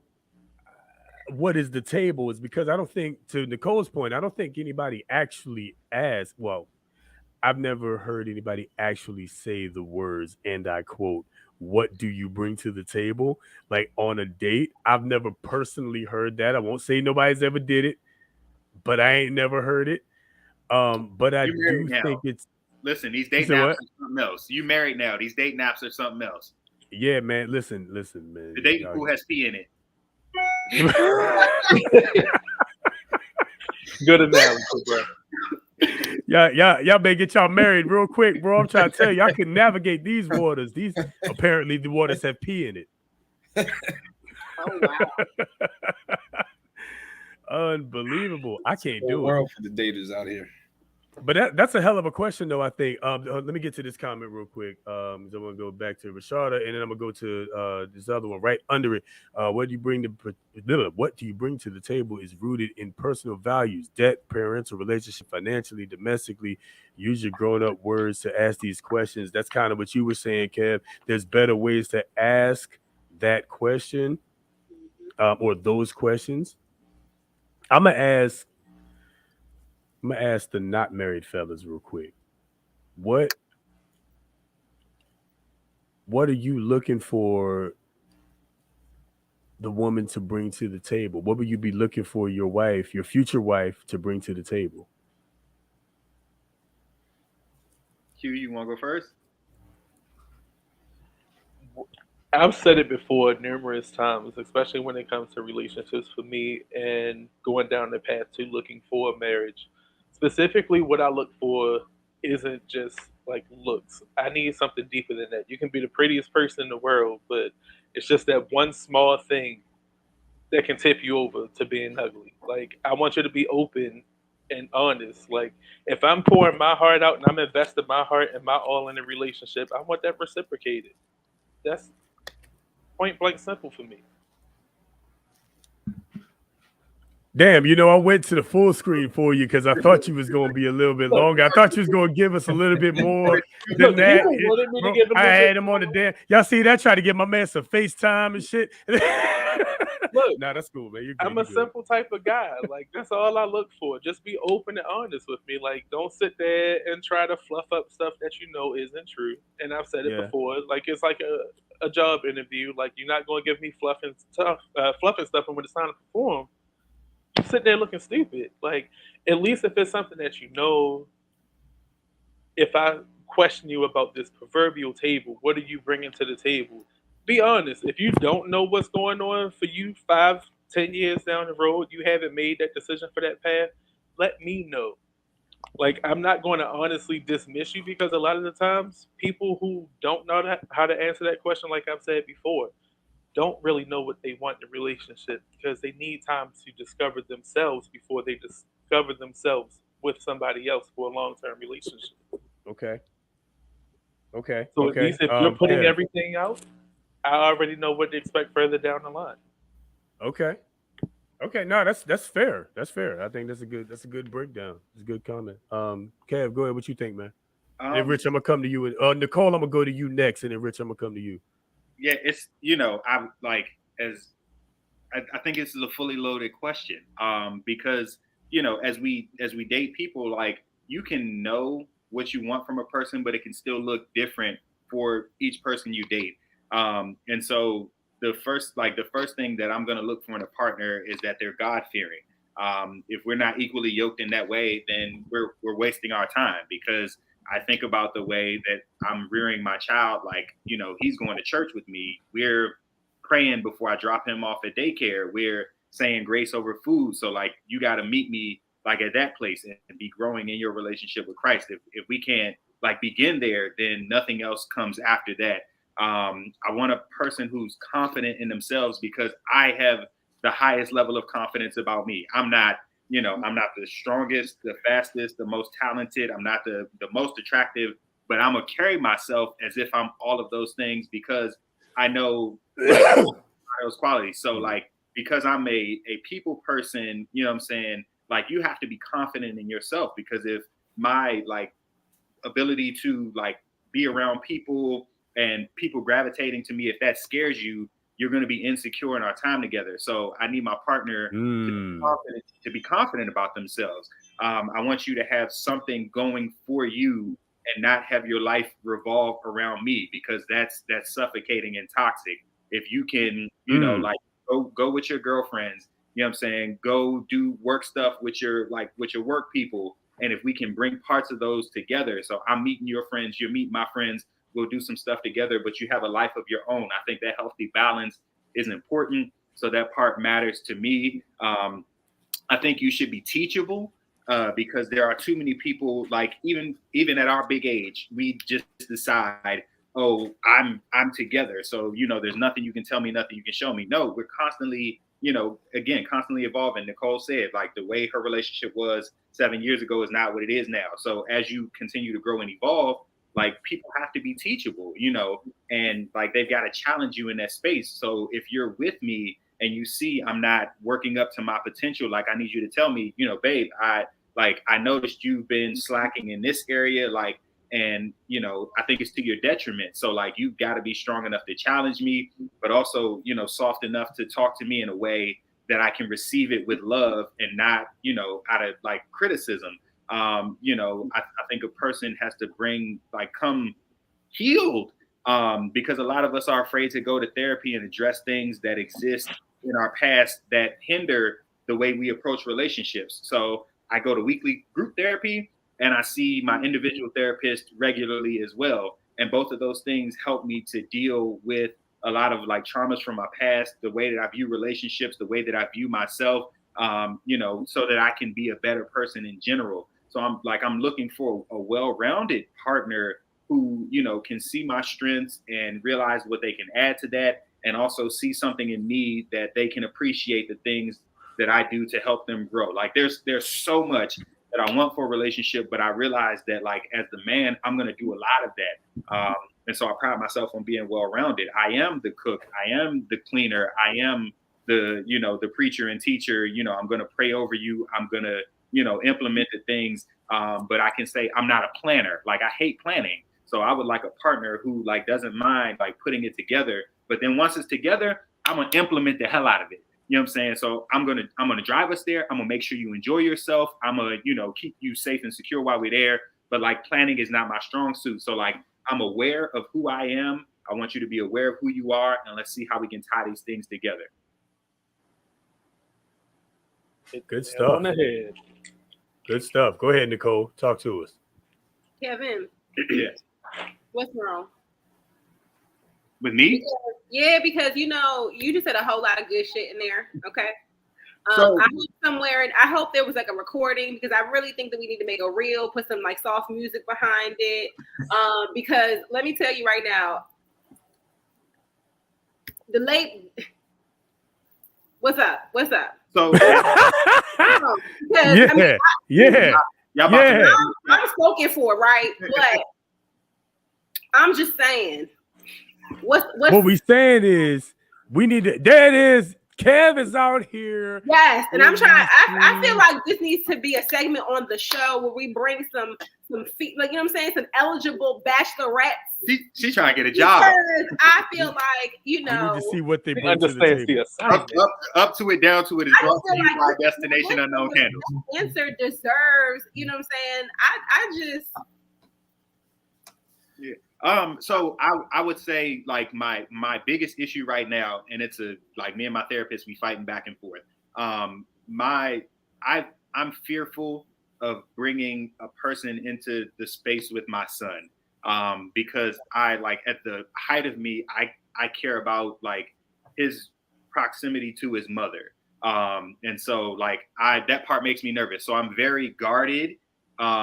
But like I said, I'm constantly working on it in therapy. We're constantly looking at approaches, and just, literally putting myself out there to take a chance to open up. So I would say like, that's my biggest flaw, is just my ability to be vulnerable to somebody, because I'm constantly thinking about how that affects my son to bring another person into that space. But outside of that, like I think my stuff's together. So your biggest flaw is that you're a great dad. Oh, okay. Oh, all right. I'll take it. I'm just saying, you are. I'm serious. I think I have some single friends, and I'm.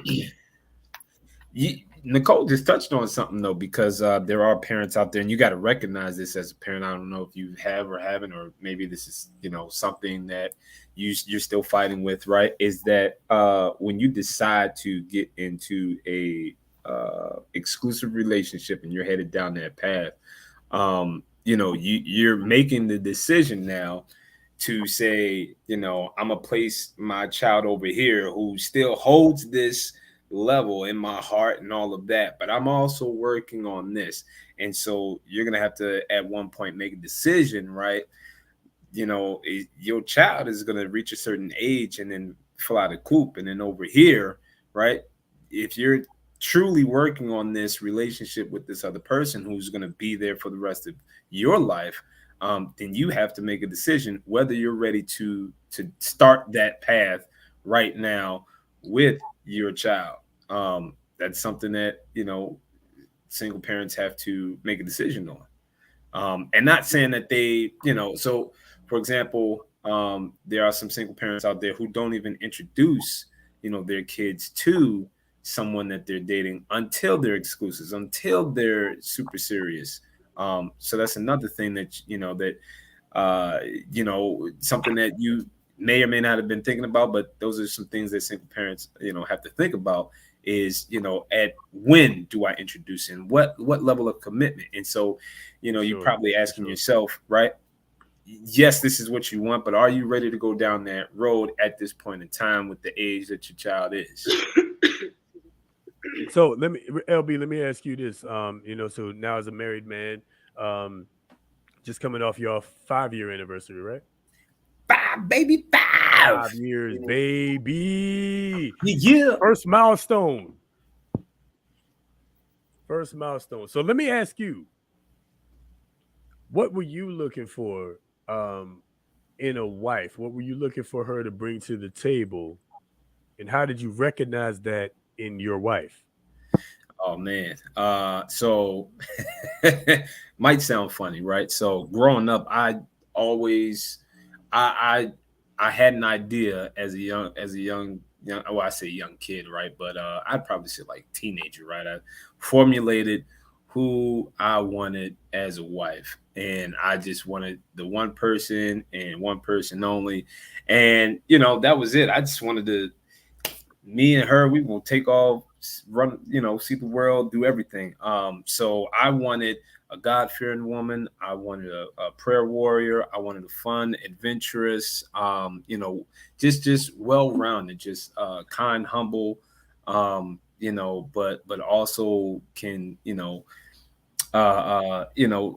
jack you up if she need to, just smart, talented, and I didn't put, it's not like she had to be the greatest in the world, but another one of the big ones is she had to be willing to grow with me, and that was a big key one for me because I'm always looking to better myself, and I'm always looking to grow, and so I was looking for that too. She had to be willing to grow and grow with me, so I had that as a young kid, man. And then you get out to college and things happen, and you live a little, you learn a whole lot. And even though some things change, the main things remain the same. And so when I found my wife, actually when we first met, we weren't even interested in each other. We didn't we were on two totally different paths. And then we reconnected actually. And that's when we got to know each other, and it just hit me. I felt this unction. It was like, you know what? I really got to get to know you now, And I said, yeah, we need to get to know each other. And basically she shot me down and said that I need to ask her the right way. And I said, oh, now I'm really intrigued, So I asked her out formally on the date, and from there it was we took off from there. And then so she held you accountable. She was like, listen, yeah, it was like I knew what I wanted. My standard. I knew what I wanted, and she was like, oh, really? Okay, well, this is the standard. This is how we start this path. I said, okay, right, I can do that, And one of the things we did up front too is the first, I think it was like within the first month that we dated, we went to marriage counseling class. And that was just the path that we were on. We said, this is what we wanted. This is where we were going. All right, let's get this out the way. So we did that. I think it was like 1 month in, we did marriage counseling class because it just came up. It was like, hey, boom, let's do it. got that out the way, and the rest is history, man. We've just been growing together ever since. Not saying that we haven't had our challenges and whatnot, but you know, I knew what I was looking for when I found it. You know, you gotta go get it. You gotta stick with it. And the other part of that too is you know what you want, but you also got to be willing to know what you're willing to tolerate. Because this is not a perfect world, and you gotta know what your limits are. You know what you're gonna be willing to handle, to tolerate. So you got to know that side as well. It's not always going to be about what you want, right? You got to know that if something happens, you're not always going to get what you're going to be able to handle that with that person. Yeah, Respect. because you're not always going to get what you want. You know, in fact, most times you won't get what you want, and that's just what it is. Nicole, let me ask you: have you know, you and your boyfriend? You said y'all been together 7 years? Yes. 7 years. Okay, great. Just curious, have y'all gone to like marriage counseling or anything like that? We haven't been to marriage counseling, but we have been to like couples therapy. Okay. Okay. So we had some infidelity issues that we had to work through. So we went to couples therapy to kind of help with that. It'd be like that sometimes. Yeah. You know, it does. Yeah. You know, nobody's perfect. Especially when, like, I think it's really important because, like, so, you know, as a woman, I count from like when we first started. Yeah, I mean it, right? Mm-hmm. And so punching. You said what? Punching. Yeah. Shaking cheeks. It's shaking cheeks. That's not like necessarily when we became exclusive, and so like, you know, early days where lines were muddled and things weren't right. So we had to kind of get past some of those, like, the messiness, and to be able to start on a good path. Work on communication, work on trust issues, because as two like single people who were like having fun, we saw other sides of each other that we maybe didn't like. And we're like, wait a minute, I know when you were lying before. So like, are you lying to me now, or vice versa? So we definitely had to work through those things in therapy. Another thing that I had to work through especially was divorcing and like getting out of my mind my parents' relationship. My parents have been married for that's interesting. My parents will be married oh gosh, I think it's 36 years.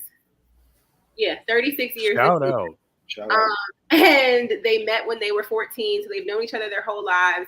They've been married for forever. And so I always wanted to emulate their relationship. I always wanted to be them. I always looked at them as goals. And, you know, in the early stages of my relationship, I tried to mimic that. And one, you can't do that with somebody who did not grow up that same way. Right. So it's important that you understand each other's backgrounds and, you know, family structures. But then also, I'm not my mom, and I'm also not my dad, so I can't expect my partner to be that way, to be my other parent. So I had to really identify who I was in a relationship and what I wanted out of my relationship. I don't have a lot of traditional ideals and a lot of traditional roles in our relationship, and that was something that I had to kind of work towards. Our lifestyle's not even like, he is a general manager of a strip club, and 5 nights a week he leaves. Shout out to Hustlers Club in Baltimore. Up to it. Hey, yeah. I'm up. Hey, yeah, we up to it. Yeah. Which one you said? Which one? Hustlers Club on Baltimore Street. Yes. If y'all pull up, let me know. I got y'all. My old hangout. I'm gonna say. But like, a lot of people react that way too. They're like, "Oh my gosh, like, what, are you okay with that? Like, how do you feel? Like, are you?" And I'm not going to say that, you know, it doesn't sometimes bother me, because things that, like, I can't get mad necessarily when a dancer DMs him something that might not be appropriate, because she's just sending him a picture that's for that's what it is. And that's what it is. Like, there's certain things that, like, I have to be okay with and I had to have a tough skin about. And I know that a lot of people can't do that. And so like that's where our relationship is different and is like, you know, we had to define that for ourselves. I know Rashada said in the comments, like, a relationship is defined by the people that are in it. And that's 100% what it is. Like, you can have ideas, you can have goals, you can have visions, but I think that having a rigid sense of flexibility and being able to mold and move and keep your relationship fluid, because while it might look like this today, it might not look like this in 2 years or 3 years or whatever, you know? So yeah. That's dope. All right. I feel like you want to ask a really juicy question, and I want to know. What's up? What up? She been about that life since she pulled up. Let me go ahead and take this other shot. That's why she's still here. She been about that life. All right. All right. So what I'm saying is, how many pictures, like seriously, like earlier? Okay. All right. So how long has he been at the This is interesting as hell. How long has he been working there? So he has been in the nightlife strip club industry for probably about like 10 years now. Yeah, so probably about since like 2011, 2012. All right. So in the time that y'all been together, how many illicit messages and or photos would you say? Okay, so they're not. So it's not. So what I want. He doesn't just get like nude photos. They're not like naked. They're not. Okay. Like, you know, because it sounded like it might have been something like that like, at first. You know, but I think that anybody who's not, most females, most women who don't understand, if they were to see like the conversations or things like that, they would feel like that's inappropriate, right? Okay. So if you think about the pictures, if you think about like the video, you know, the Instagram models and the way the pictures, you know, dancers post pictures and things like that, they are damn near naked, you know, like they're advertising, right? Like, yeah, that's what they do, right? And so because of that, dancers will go to photo shoots and they will either FaceTime him or they'll send him pictures from the photo shoot, like, hey, is this a good, you know, is this going to be good for promo? What do you think about this angle? Is this going to fit the flyer that we're doing? Things like that. Have you ever came across something that you were just like, nah, that's too far? Yes. True. And how did y'all handle that? I said that was inappropriate, and then I was like, this isn't like, I mean, pretty much like, okay, I'm not gonna lie, I went off. I got mad. Yeah, I got mad, and it was a whole big thing. But the resolution ended up being that I had a conversation with the young lady, and she was like, I'm so sorry. I didn't mean to be offensive. I apologize, yada, yada, yada. And that was but that was also a long time ago, when I wasn't as prevalent as I am now. So like, for example, I can walk into Hustlers by myself. Everybody knows who I am. Dancers, staff, everything. Like, there's no secret to who I am. And that's important too. Yeah, and he makes no question. This is my wife. You know, this is wifey. This is my girl. This is, you know, and even to the point where if we're together and at work or you know, and a girl comes up to him first, he will sometimes be like, "Yo, go say hi to her first." Like, or did you say hi to her? Did you speak to her? And they're like, "Yeah, I did." And I'm like, "Yeah, she's fine." You know, but like, he definitely established it, and that's the queen difference. Shit. That's queen shit right there. Yeah, that's the difference between now and like before, when we weren't. I would say when we weren't official, and when the disrespect kind of happened. But now definitely it's very open, very upfront, very open. Yeah. Even to the point where now, like, the dancers will DM, they will send me stuff, like trying to get me. Like, they be like, "Oh my God, I'm about to steal your girlfriend. Oh, I'm taking her home with me," or. You know. And I'd be like, "Okay, girl, let me know." Happy Father's Day. Yeah. Like I said, I'm up to it. I'm not traditional. You know, I'm up to it. Have fun. I'm up to it. It's not that late yet, so I can't talk about that. I'm up to it. I'm up to it. We about to make it late enough.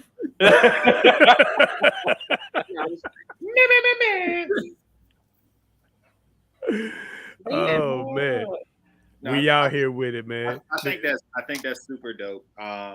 You know, which again, you know, much like it's been said in the comments, and like kind of overarching theme is when you have good communication, when you set boundaries, when you have an understanding of each other, you know, Y'all on the like same all page. of these things, when you get on the same page, when you're equally yoked, when you know, like it's important, and it helps to like further your relationship. It helps to keep the lines of communication open. It helps a partner to not be insecure because you've addressed all of those things already. So like I you know, again, I applaud where y'all are. I applaud the growth. I applaud your transparency, because this is your first time with us. Like you could have been like, hey, mind your business, but you know, like you went balls to the wall, like since you came in. So Yeah, nah, straight up. No, I Well, I appreciate mean, that. I'm very honest about like. Well, one, I tend to be kind of transparent, because I think that everything we go through in life is to teach us a lesson. And if we don't learn the lesson, maybe somebody else will learn it, and then potentially share it back with me. Yeah. But then also, you know, that's how. So to go back to your first question about like how long has he been doing this and everything, I met him in the strip club. He hired me as a bartender. He was managing and DJing. He hired me as a bartender, and that's actually how we met. So when I would get frustrated about like his lifestyle, he'd like, you literally met me doing. Like you're right. He's like, you knew what time it was. I was going to change. And that was something that we really had to work through with therapy, because that was his question. Did you think I was going to change? And I was like, absolutely. Look at me. Like, of course I thought you was going to change. Like, I thought that I was going to retire you. I thought that you was going to want to get a 9 to 5 and just sit at home with me. And he was like, yeah, no. I mean, I love you. You know what? But that's another good point that you brought up. You admitted that you expected him to change for you. yes. Can I just ask you why you thought that and what you think about that now? Because I think that at the time, I was cocky. I thought that the world kind of revolved around women, and that, you know, as long as we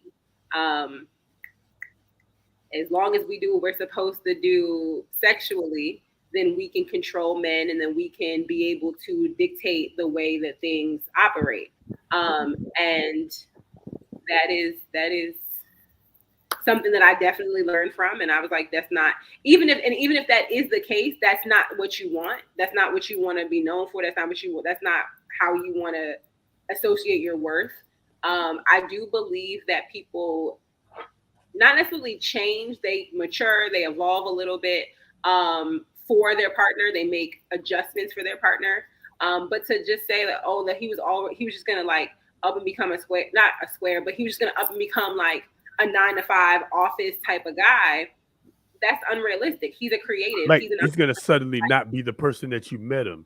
Right, exactly. And the person that you were attracted to, quite frankly. Absolutely, yeah, absolutely. I mean, it was the nightlife.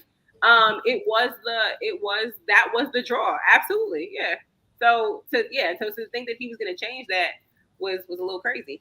But that also goes for any type of like career or any type of like profession that people are in, because I also know on the flip side of that, he's also a basketball coach, and that is a very different, like, that takes a different level of commitment for me as well, because practice, multiple times a week, being gone for tournaments on weekends, it's not sexual. So people are like, oh, you should be fine with it. No, it's a different type of commitment. It's a different type of lifestyle. If he were to get into, coaching on a professional level, on a collegiate level, I would have to deal with like possibly not being in the same, know where I'm gonna be. Like, okay, here you're you're at this school now, you're at this school there. And even with high school, so like, I think that understanding the goals and the dreams and the passions of the person that you're with is very important, because it will dictate the life that you live.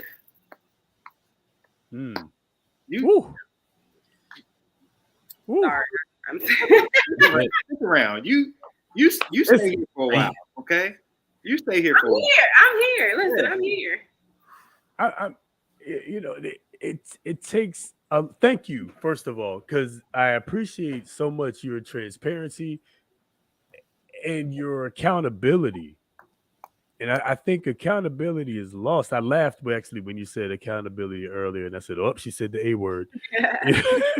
you know, because so often we find in our conversations with people an unwillingness to be accountable, particularly from not men, right? I don't like it. And that's so I appreciate you saying all of that and like recognizing that that is silly. Like, men are gonna at going back to the video at the very end of that video, what did bro say? Yeah, ain't no grown man gonna tell me what to do though. And I've had this conversation with women before who going back to your earlier point, Nicole, about how men have been depicted as not having black women's back. But actually, black men have always had black women's back. Good black right? men. Good black men, which is actually an overwhelming majority for real. It's a very loud minority of bad black men. Let me say that one more time. It's a very loud minority. Future. It ain't that many. Hello?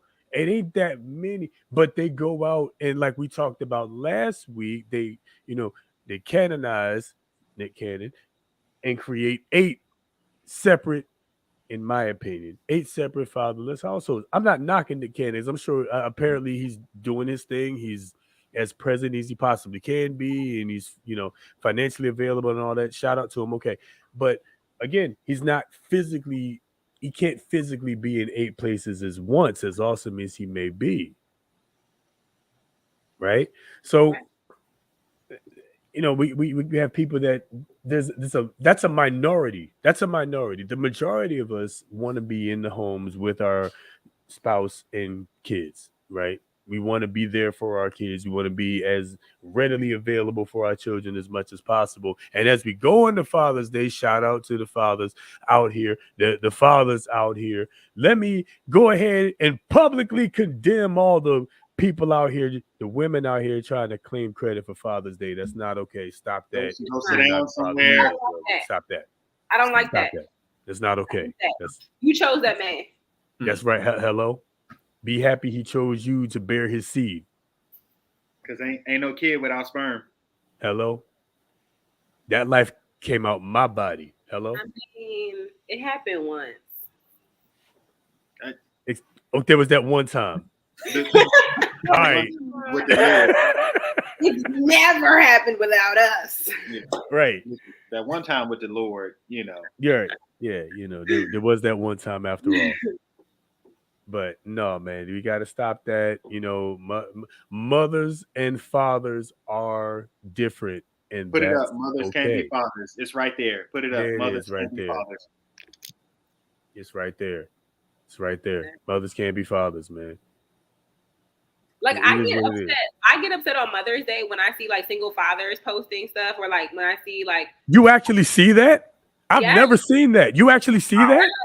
I know, and maybe because I know a good amount of single dads, and so I've definitely seen that. I've seen dads who like, or fathers who like have bad relationships with the child's mom, and so they like say things negatively, and I'm like, come on, y'all, like this is not the time. Like it's not the time. Just okay.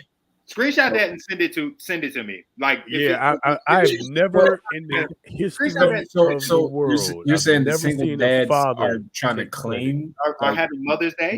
Like they were basically like, yeah, like I'm the mom and the dad, so you need to say. So they're Caitlyn Jenner. Yeah, I never in the history of mandom, never in the history of fatherhood have I ever seen that. Never have I ever. Okay, so I do have a question about Father's Day versus Mother's Day, because this is always a big debate in my house. My dad used to get so frustrated about Father's Day because he felt like Father's Day got sloppy seconds. He said it wasn't in the school year, so that he never got to have a little arts and crafts things. Then once we got a little older or whatever, they stopped wanting to do Father's Day because everybody didn't have a dad. He said there's nowhere near as many Father's Day commercials, or like it's not as commercialized. So how do y'all feel about that? And now First it's of all, overtaken by pride. the only Father's Day stuff you're seeing is from Lowe's that tells you come buy tools so that your father can do more work. That's not like hey, hold on. Tools are dope though. Listen. So. What you want, Kevin? What you want? My bad, Kev. Go ahead, fam. Go off.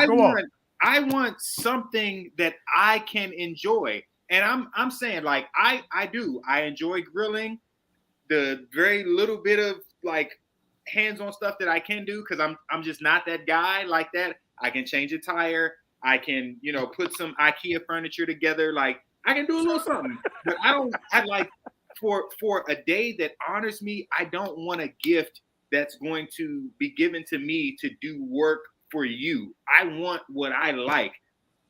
Buy me a bottle for the bar. Buy me chicken wings because I love wings. Like I want to solely enjoy, like I feel like that's a selfish time. It's called Father's Day. So give me something I can be selfish with. If I say, like, if you're going to ask me what I want and I say, give me a tool set, by all means do that. But if you're just trying to think of something you can do, give me something selfish so that I can enjoy it for me. Yeah, because if you give me a vacuum for Mother's Day, I'm going to slap the shit out you. But what if it's a bomb-ass vacuum? I'm saying, hold on, wait. I'm saying, what if it's a bomb-ass vacuum? It can be dope. It can be the best thing out there on the market. But if it don't fit what I do, you can keep that. Give me the gift receipt. Yeah, like if she doesn't say, if she does not say, get me the vacuum, don't do that. Like, yes, she may love the vacuum, but that's not appropriate for Mother's Day. Like, yeah, no, I agree. Give her flowers, give her balloons, give her, a spa pass so that she can, like, again, indulge in herself, because it's a day to be self. Like, you get 2 days. Well, I'm like relatively your birthday and Mother's Day or Father's Day. You know what I'm saying? Outside of Christmas, which Christmas isn't exchanging, but when it's supposed to just be about you, that's your birthday, that's Mother's Day, Father's Day. And Father's So, Day. like, That's fair. That's fair. Give me something for me. How do you feel about spending time with your children how do you feel about people who don't want to spend time with their kids on Mother's Day or Father's Day? So let me make sure I understand your question. So, like, people that are like, hey, it's Father's Day, it's my day, y'all go over there somewhere like that? Yes. I mean, I'm not judging. I don't have kids. I can't judge. I'm not judging. I'm just simply asking the question. I saw that a lot on Mother's Day this year. All I want for Mother's Day is for you to take the kids. And I'm like, but don't you want to be with them on Mother's Day? Like, don't you want to? What's your timeline be looking like? I don't be seeing nothing. My timeline is a real ratchet mix of a lot of stuff. I got some Morgan in there. I got some strippers in there. It's a whole lot of. I don't even fault people that don't want to be with their kids on Mother's or Father's Day, because it depends on the situation. Because a lot of the times that I see people that be like, look, take the kids, I want some me time, is majority of the people who are actually home with the kids. Like, I even see my best friend go through it with my godchildren.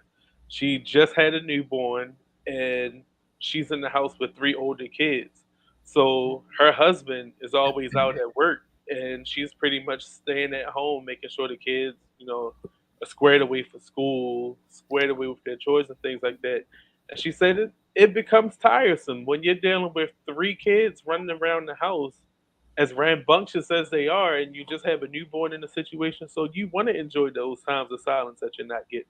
Yeah. So do I fault parents for wanting to have some peaceful times? No.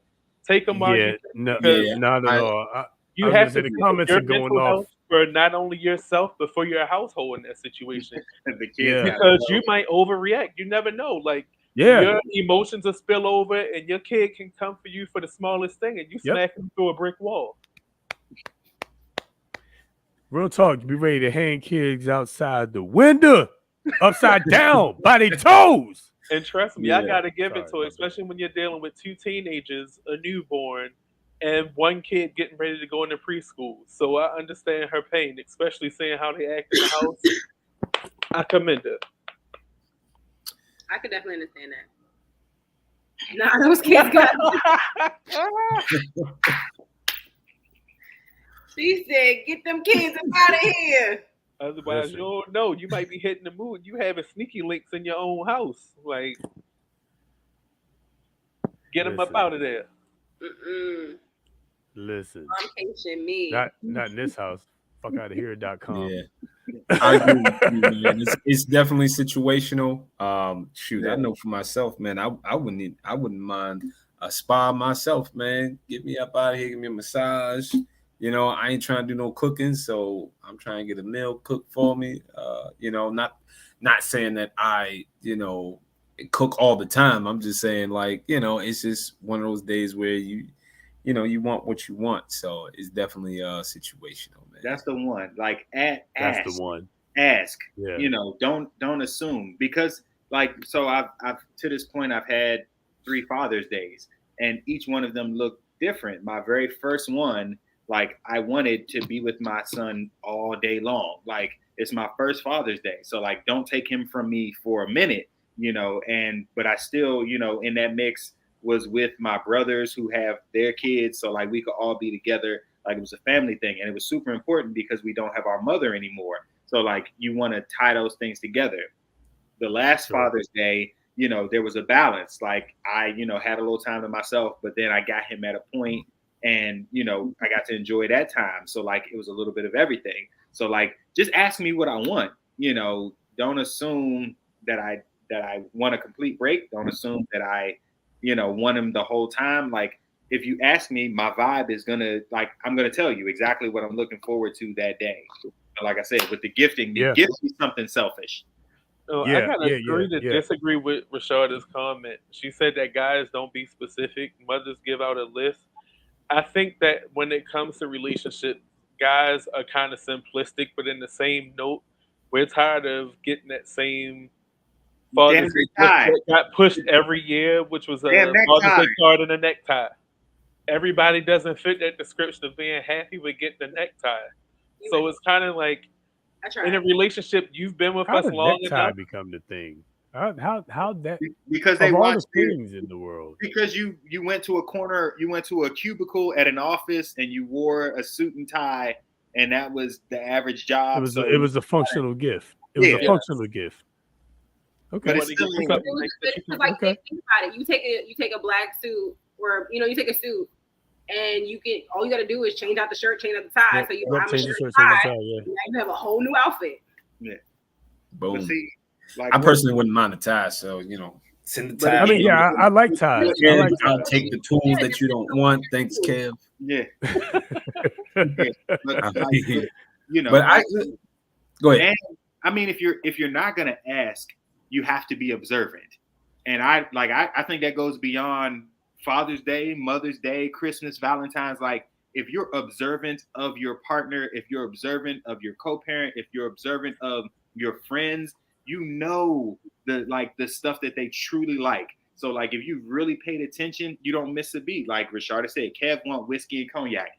The bruh, y'all been here. Nicole, you been here. Y'all seen my bar. You know what I drink. Like, you know how I get down. So like, it doesn't, you know what I'm saying? Like, if you're really paying attention, you're going to know what somebody likes. You're going to know what speaks to them. You know what they enjoy, and you operate that way. You're addressing their love language. You know what I'm saying? Which friends know your love language. Partners know your love language. So if you're speaking to somebody's love language, you're not going to miss. But if you're operating out of your own, this is what I think they should have because this is my love language and it's how I want to give somebody, you're going to miss, you know what I'm saying? You're going to miss the mark because you didn't put your partner first. You put your idea of what your partner needed first. My wife. And for the record, all the bros speak the language of whiskey and yak. Okay, it's not hard. Right? It's not hard. We're simple. We're simple. So we also speak rum. No tequila? No tequila? Oh no, listen. No, we there's damn tequila. sure We see. drink Yeah, we tequila. see tequila all day. Everything is at the bar except for light. Clase Yeah, Azul. Number I one think rule. vodka's probably the only thing I feel like I'm too grown up for that. No, that I feel like I feel like we're in that weird age where we're like too old for it, but not old enough. Because like once you get, on that other side, and you start doing like vodka tonics and shit like that. But we're not there yet. Yeah, we're not there yet. Not there yet. I could definitely do a good tequila though. So I think it's interesting. Kevin, you just said about love languages. And tying this all the way back to emotional maturity, I think that you have to be, that is an element of emotional maturity because you have to know what they are. Like, I think there's a lot of people who do not know what their love languages are, and they don't know that their love languages are different in different relationships. So my love language with my sister looks differently than it does with Rasharda, and looks differently with my boyfriend because those relationships are different. And so the way in which I receive and give love or I, express that is different. And it also changes over time. Like I literally just at dinner today, was having a conversation with my boyfriend and saying like, I think that words of affirmation at this point is more important to me. Like that is my number one, love language right now. Yeah. And it used to not be. I used to didn't care. But I'm like, things have happened and I'm like, I need you to reaffirm me a little bit more. I need some, I need to really hear it.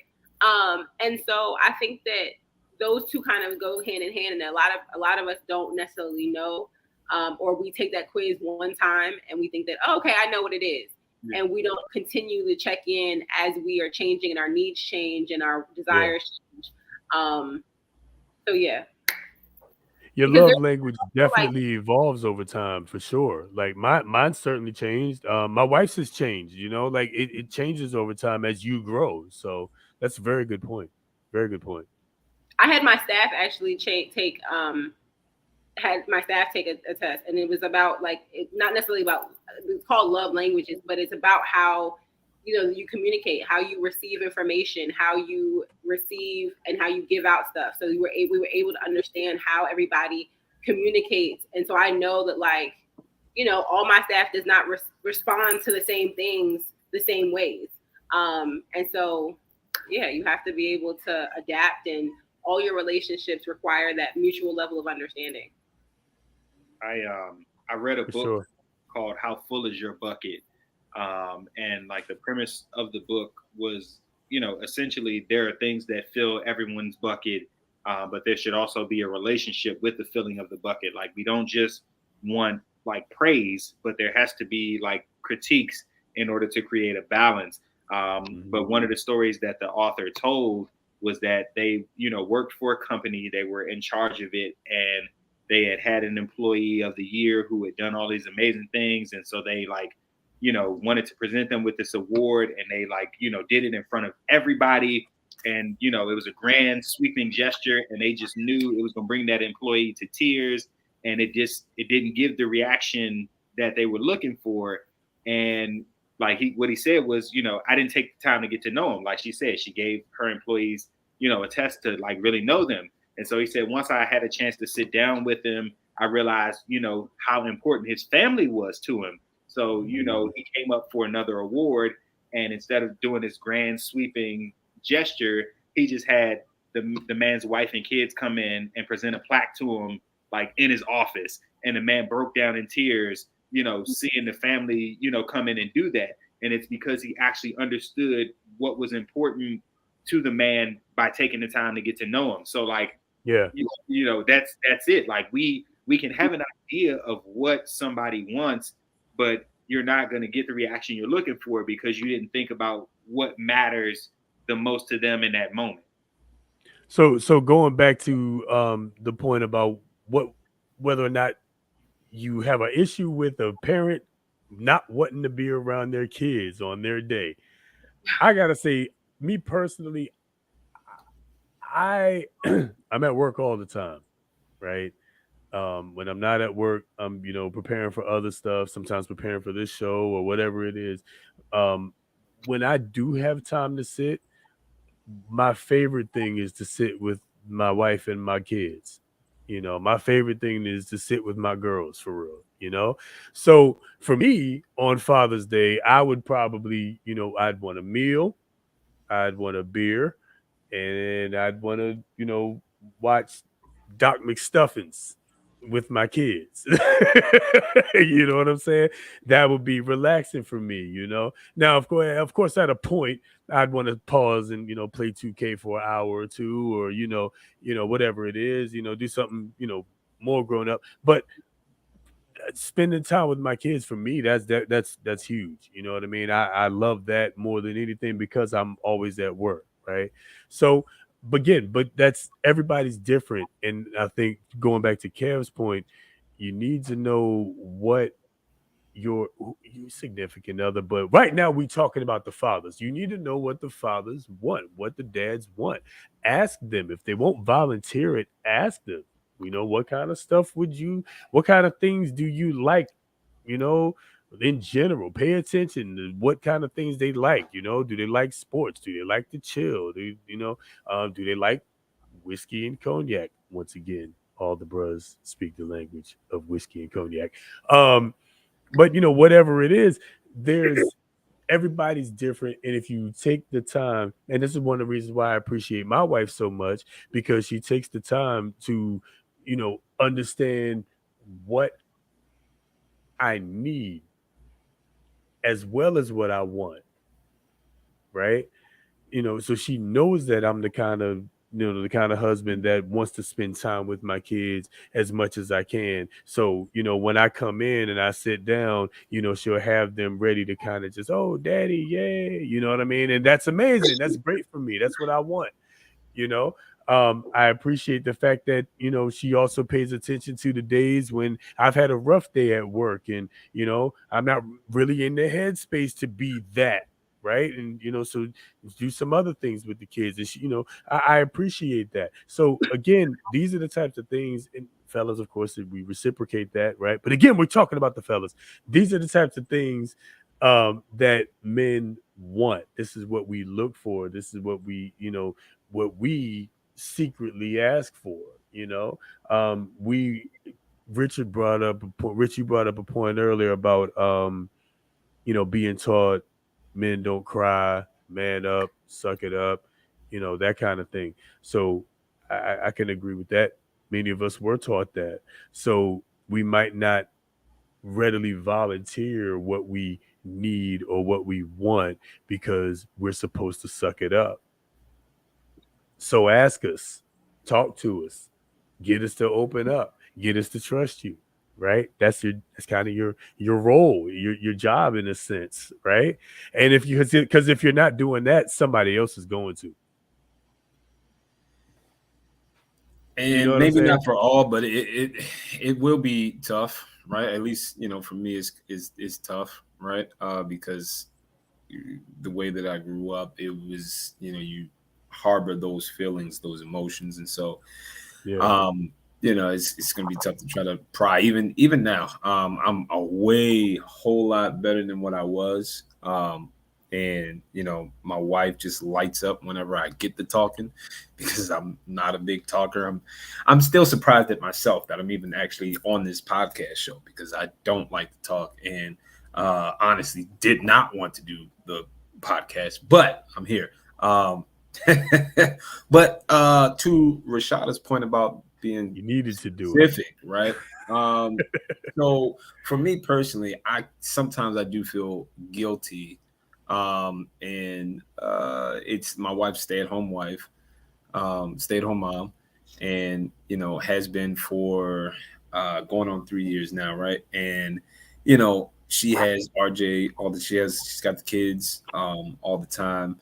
And sometimes, even if I do get a day, I get one day off every 2 weeks, or if it is a holiday, something like that, I still feel guilty in having something, for myself. I feel like I need to give her a break. I need to do something around the house. I need to do something. So, I know that feeling. myself and even my father-in-law, we're kind of the same where, you ask us what we want, we're like, don't get us nothing. I don't need because for me, I feel like, it's my job to make sure you're okay at all times, to provide. I'm constantly thinking about different ways to, provide, to, always on my next hustle move. But this year I actually took a step back. I cut out a lot of things, like at least three things that were, that were bringing in income, but was taking up too much time. And so I decided to get smarter, work smarter, make money, and it's not trade my time for money. And, I cut back those things, and it actually meant a lot to my wife to actually be able to spend that time, Yeah. to be present, Yep. on the weekends, coming home, in the evenings, instead of, going out, try to get that extra bag, even though I was trying to do it for my family.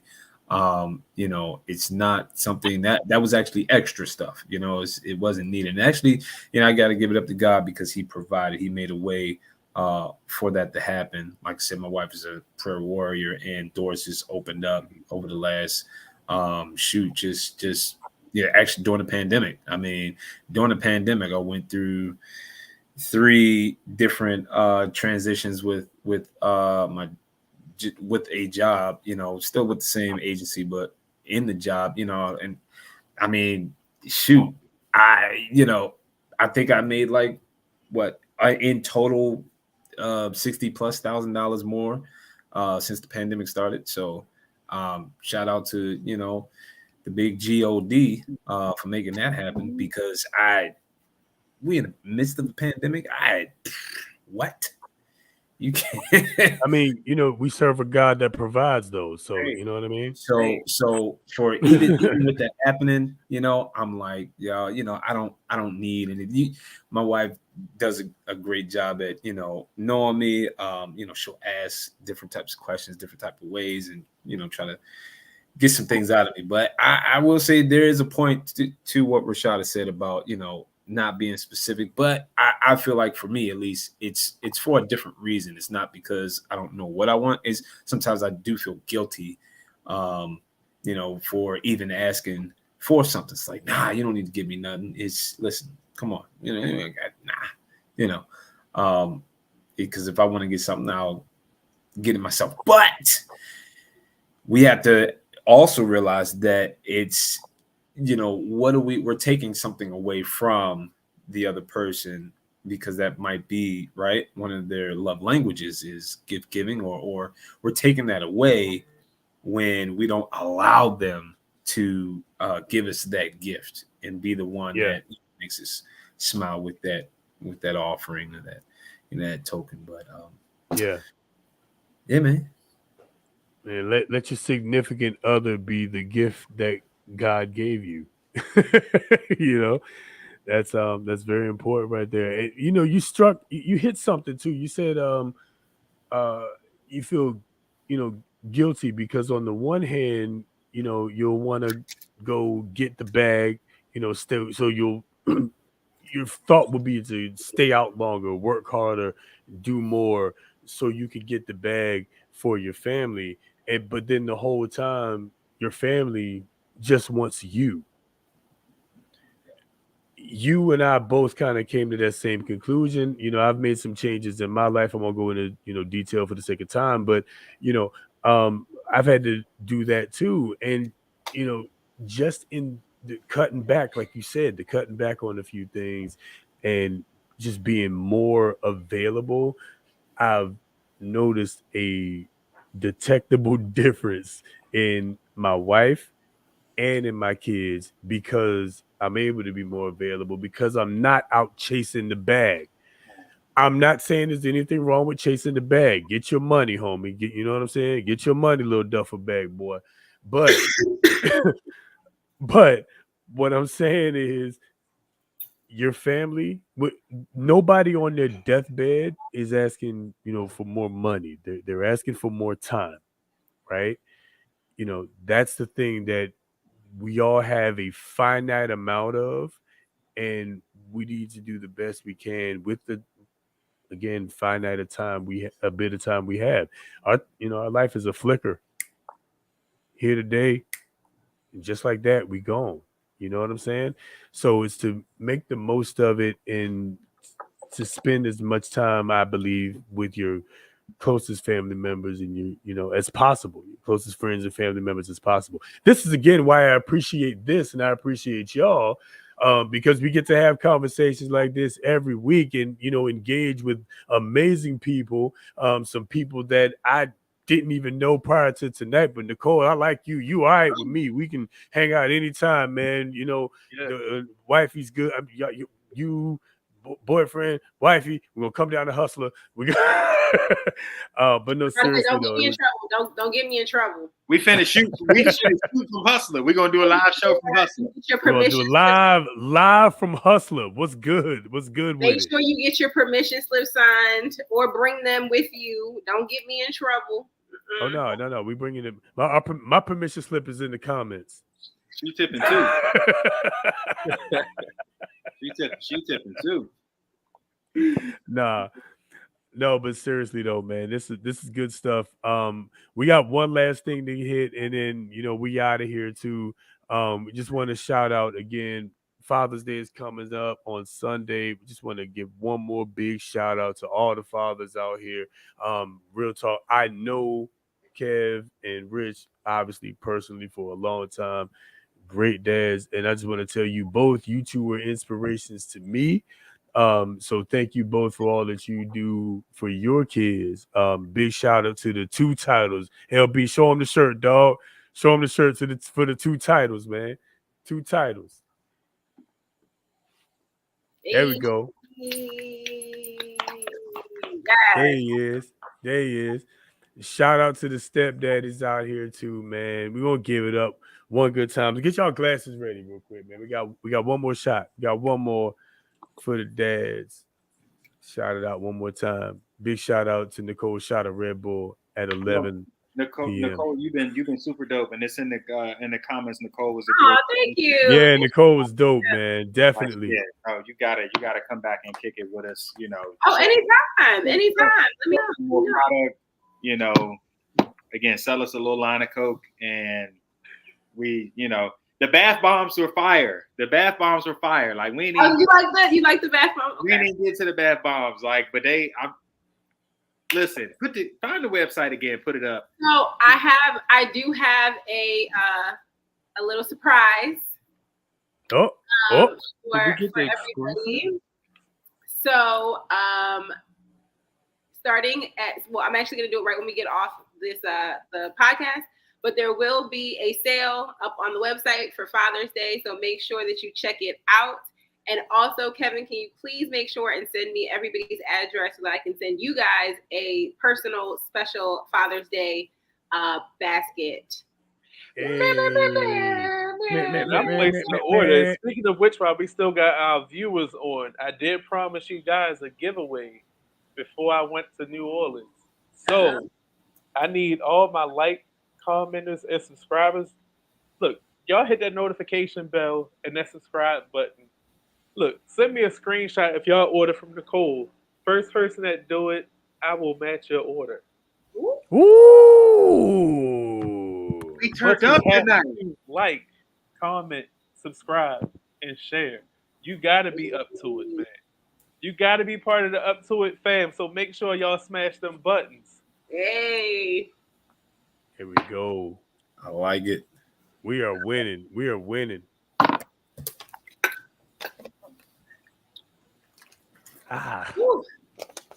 Woo! That's the purest of H2O right there, baby.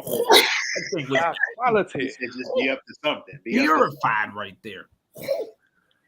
Be up to something. The good old H2O. Definitely up to something. Hey, listen, man. Sometimes the H2O get it done for real. I'm gonna get some H2O after this. Not right now, but before I go to bed, because Lord Jesus, I gotta hit the gym in the morning. For doggone sure, man. Hey, real quick, there's a dad save video I want to share with y'all real quick, man. And listen, I got a 3-year-old that's almost 4 and a 4-month-old, and I can 1000% relate to some of these dad saves, right?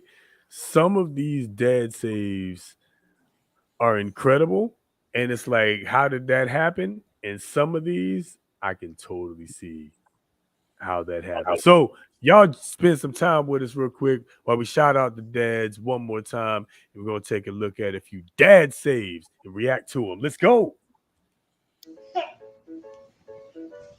Whoa, that was close. Yep, been there. Savage baby. I was going to say that kind of remind me of RJ right there for real. And Amaya. Amaya likes to jump on the couch all the time. Here you go, Kev. This is for you in the water.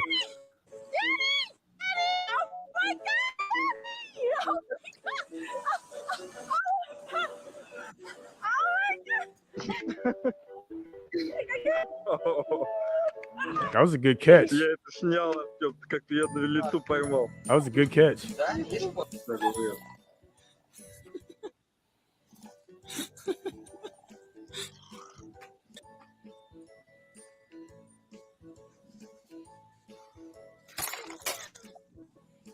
That's awesome. I love how he shouted himself out at the end of that one after making that catch.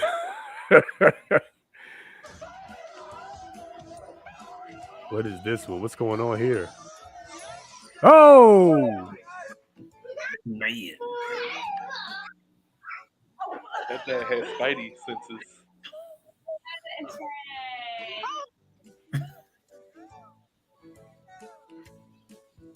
oh boy. Okay. Okay. Okay. What I'm saying is, what if Dad wasn't there? She would have went face first into that car. Face first. I believe that was his car. Oh, so he was saving. That's why he was saving his so car, quick. not saving the kid. He was saving this car. Well, he wanted to save both, but he realized if he stopped his kid, his car was still going to be in good condition. You know we don't play about cars, man. Hey, man, priorities, man, priorities. What can I say? Hurry up, get out of the way.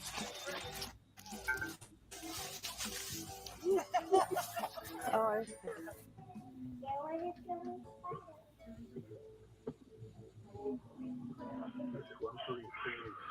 With the no look.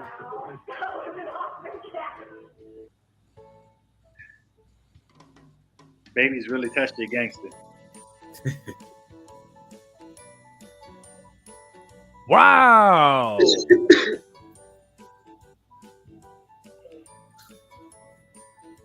That's some good reflexes right there. That might be the greatest dad save of all time. And then we have a crazy ass cat. All right. So that definitely is the end of that. I mean, if the pussy don't Why pop would you up make in the that? middle, Why would you put that at the end of your video? pussy's always got to be at the end, you know? Hey-o! Are we canceled yet? No. I don't think yet. I don't This think was, yet. this was actually pretty This was actually pretty, like, you know. Yeah, I think we did pretty good tonight. This was pretty PG. We I did think we really did good good. tonight because We it did been good. some days, you know? Oh, well, I have Yeah. to tune in and get in the Yeah, for comments. sure.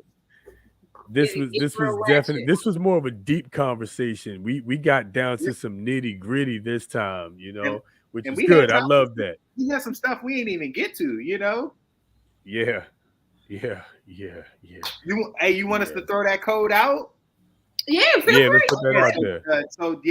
Promo code DAD25 for 25% off everything Destination Unknown candles. I'm gonna put her on my IG timeline. We're gonna make sure she hits the up to it, down to it IG timeline. But y'all gotta jump on, and show support. DAD25 for 25% off. And like I'm telling y'all, I'm in here like a whole Coke. Coke and crack has been my thing tonight, but like this is it. Like, that sprinkle of stuff. You said Coke and crack? Coke and You know crack? what? Actually, hold on one second. That's like real cocaine and fake cocaine. Yeah, like when you go to Hip Hop Chicken and they got that little sprinkle on top, like Oh yeah, that's real you know, cocaine. to whip like just. What's really funny is that this is how it starts. Oh my god. Oh man. Like that is literally how the candles start as soy wax. And so So so you need a razor blade or sometimes have to use a scraper to kind of get it all with the same, in a pile, and yes, that is definitely how the wax starts. Listen, this stress relief and Ain't she in the kitchen? So for the record, like, and I'm in the kitchen. Yeah, we in the kitchen. Double boiling with the pot on the stove in the kitchen. Absolutely. But I want y'all to understand. So like these are the 6-ounce candles. And this what I was burning tonight was the 10-ounce candle. I've had this 10-ounce candle for a minute, and I have a couple of them in here. They burn forever. So like this ain't no Bath and Body Works bullshit that's going like be done in a little bit. Like these candles burn and burn and burn. So like this 10-ounce been on forever. I got 3 6-ounce ones. I can't wait to burn these bad boys. This stress relief that she got, it's heaven sent. The bachelor pad one, whether you're a man or a woman, whatever you identify as, this is why we're gonna be canceled. Whatever, however long we're able to call you that. But this bachelor pad one is on the ball. So I have a 10-ounce and a 6-ounce. Ounce, not inch. Watch your mouth. All right. And then the fresh scent, like, just been taking it in. Once she said how like many ounces? Room, I went straight to the nostril. So like the product is dope. I can't stress that enough. Product is dope. It's bath bombs in the box. Like, just buy stuff. Dad 25% off everything. Get your Father's Day stuff on. Just do what I say. Look, do it now. Right now, because I want that bachelor pad. You said bachelor pad? Yeah. Okay. Do what I say. Okay. Do it. Orders in. Do it Send now. me those screenshots. Send him the screen. What are they gonna send it to? Stop playing with it. Hey, follow me. Wait. What are you gonna send the screenshots to? Follow me on Instagram, Coils and Kicks 86. DM me that screenshot. You said boils and kinks. Coils. We doing S&M on Friday night. I was like, is that a crab boil? Is that a canker sore? What? It's a little bit of everything. No, coils, like hair coils and kicks, coils, like shoes. That's I designed shoes. in New Coils Orleans. and kicks. Coils. I was gonna say, you got some beans. Your mind is in the gutter tonight, huh? We've been drinking. And, we've been drinking. Up to it, down to it. Somebody's going down and somebody's getting up. That's the. Hey yo.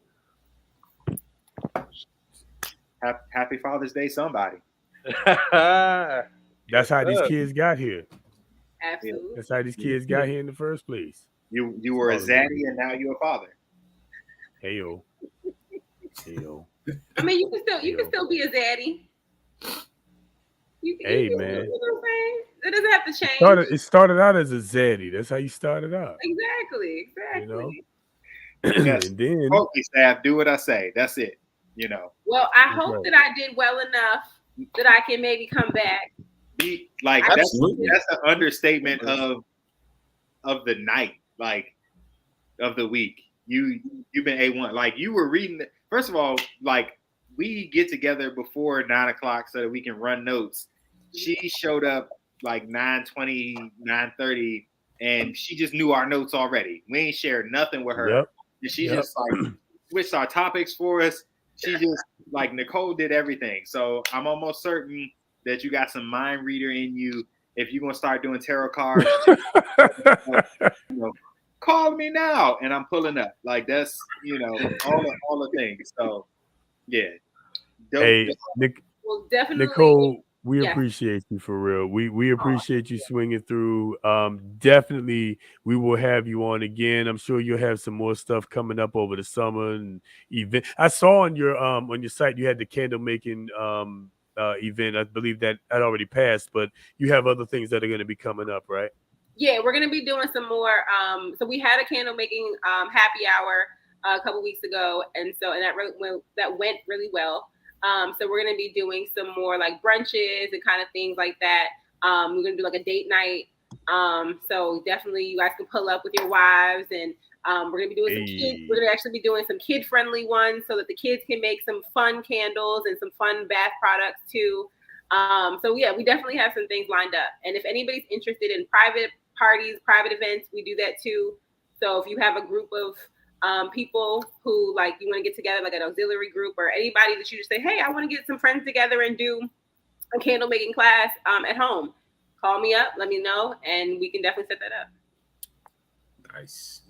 That's a bet. I like it. And also, and favors. So if you have a baby shower, bridal shower, gender reveal, wedding, those birthday party, graduation, all of those types of things. Anytime you want to give away candles and like do those gender types of reveals count anymore? I thought we were talking about reveals count as a thing anymore. Yes, because can we even do gender reveals anymore? When you said favors, you weren't specific enough to start. But then no, I meant it's more like a gender. It's more like a gender assumption. Yeah, no, I figured it out after a while. But I'm saying when you said favors to start out, I was like, oh, it is getting late. You know. Oh boy.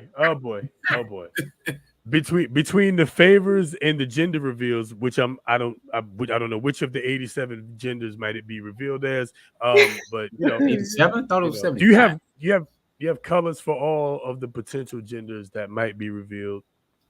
Every day. I can work something out. Every day the number changes.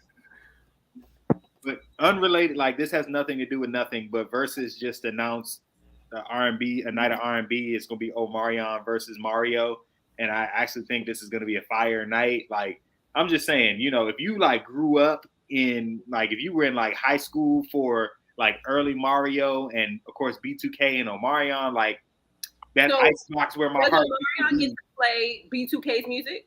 I imagine he would because he led 90% of it anyway. So yeah, I'm about to say this is he's just doing his own catalog. I don't want to hear that. Listen, Icebox. That was one song. He had one song. It was one song. Touch, and had to. I feel like these are all the same song. I wasn't a big fan of Touch.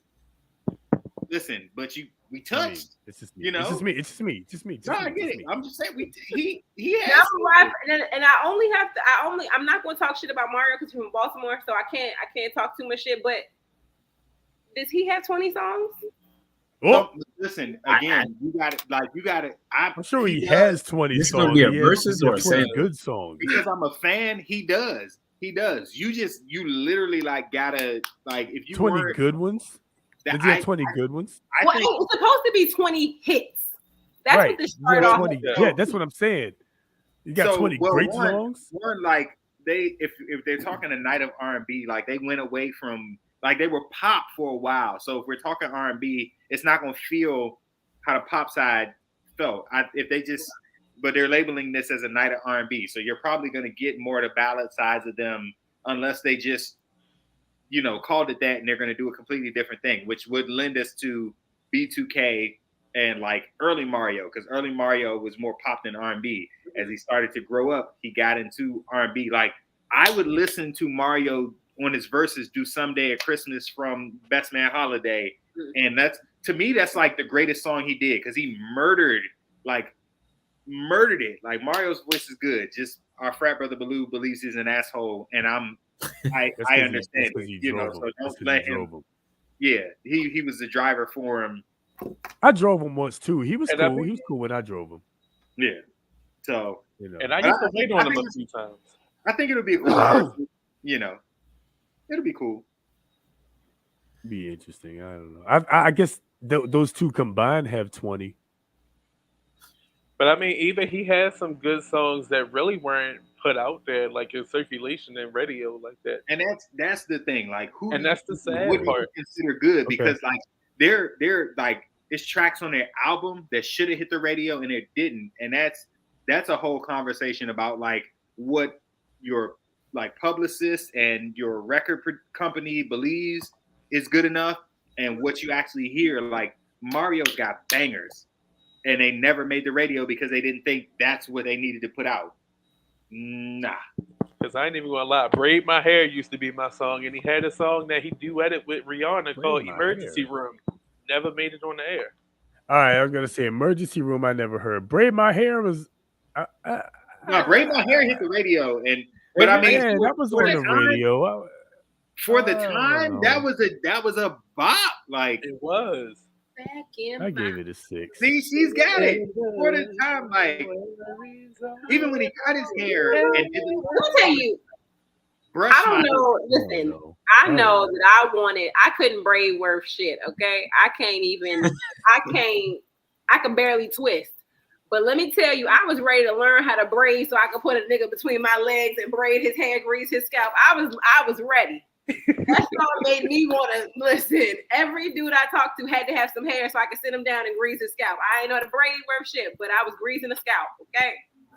Look, back then you ain't even had to braid my hair. Just rub my scalp. You got me. I was say, listen, you rub my I scalp. was say that's still a win. Put your You fingers rub in my my head. scalp. You go rub my head.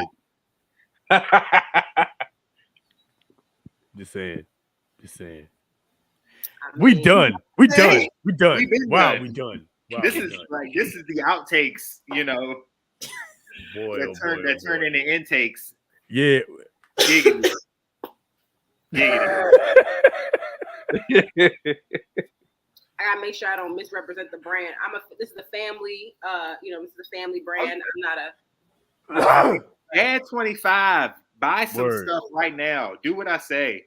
This is all family oriented, and your fucking kids should not be up at 11:30 tonight watching this. All right, their asses should be in bed already. All right, Don't give them melatonin. Just let them run outside. I took melatonin for the first time like last week, and I think that's wrong. Like the way that knocked me out, I said, "Oh, is this a kid?" Your body creates melatonin. Just let it happen. Listen, if you need a sleep aid, drink whiskey. Yep. A sleep aid. Whiskey. Throw some whiskey in your kids' apple juice. You're I'll welcome. tell you one thing. I'm finna sleep real good. Today.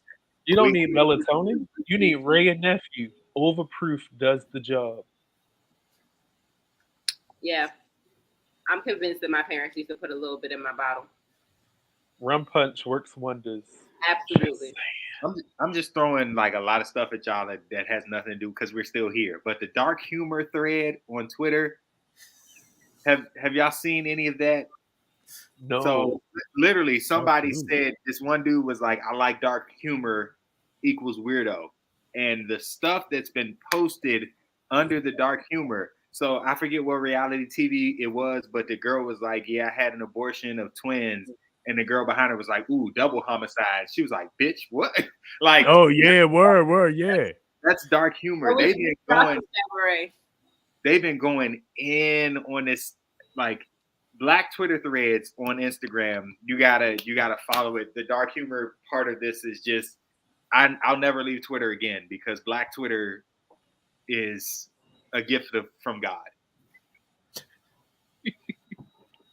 I'm not gonna lie to you. I'm not hip. Yeah. I'm not hip. I'm gonna have to get hip. Black Twitter. I wait till the tweets come to Instagram. Yeah. So I'm really curious, then maybe I'll go to Twitter. But then like Twitter is different than it used to be. So it confuses me. And I feel old, and I say, "Oh no!" and I close the app and move on. Yeah, no, I felt like that, but like every time I go on, it never disappoints with the hilarity. You just got to stay on Black Twitter. Like, don't get into politics Twitter. Don't go to like stay away from that part of Twitter. Just get into Black drag you Twitter. Like that's like a porn side of Twitter. Well, I mean, they do Titty Tuesdays on Twitter, so. Like, they do pretty much have that, yeah. I mean, you can watch like there's some real explicit stuff on Twitter. Yeah. Twitter after dark is valid. I You can was pretty much put shocked. anything on Twitter. Yeah, Here's- you can listen, literally we about watch to- anything on Twitter. We about to give y'all the clue right here. Don't like nothing, because if you like something, it shows what you like. Just watch it. Don't like it. Got it. Just watch it. You know what I'm saying? Because people can see everything you like. You don't want to go out like that. You know. I don't like nothing. Yeah, I don't like nothing. I'm a I bystander. don't like nothing. You know what I'm saying? ain't watching Look at my nothing. hands the whole time. I scroll with my nose just so I don't, accidentally, line of Coke off the table, scroll with the nose. I told y'all, Coke ain't going nowhere. Here's a question: who battling Bow Wow and who battling Usher? Nobody. Question from the comments. So Nobody. listen, no, Bow Wow did a versus against Or did he do it against Romeo? I was gonna I say, think it was was it he did. Romeo? Yeah. Yeah. And of course he bodied him, but like Yeah, because I thought- Romeo I got thought like Bow a Wow- song and a half. No, I think Bow Wow should have gone against like Soulja Boy. No, I think that's it. No, what? So No. weren't they two different eras though? No, they were recording together because of course they did Marco Polo. Like Man, last night your girl forehead was on my abs. Like that was Soulja Boy and No, it was Bow Wow versus Bow Soulja Wow. Boy. Oh, okay, then that was It was perfect. Bow Wow versus Soulja Boy, but Lil Romeo came out. Okay, that's what it was. Yeah, no, so Yeah. that Shit, battle, It was Bow Wow versus Soulja Boy. Yeah, that yeah. battle was on par.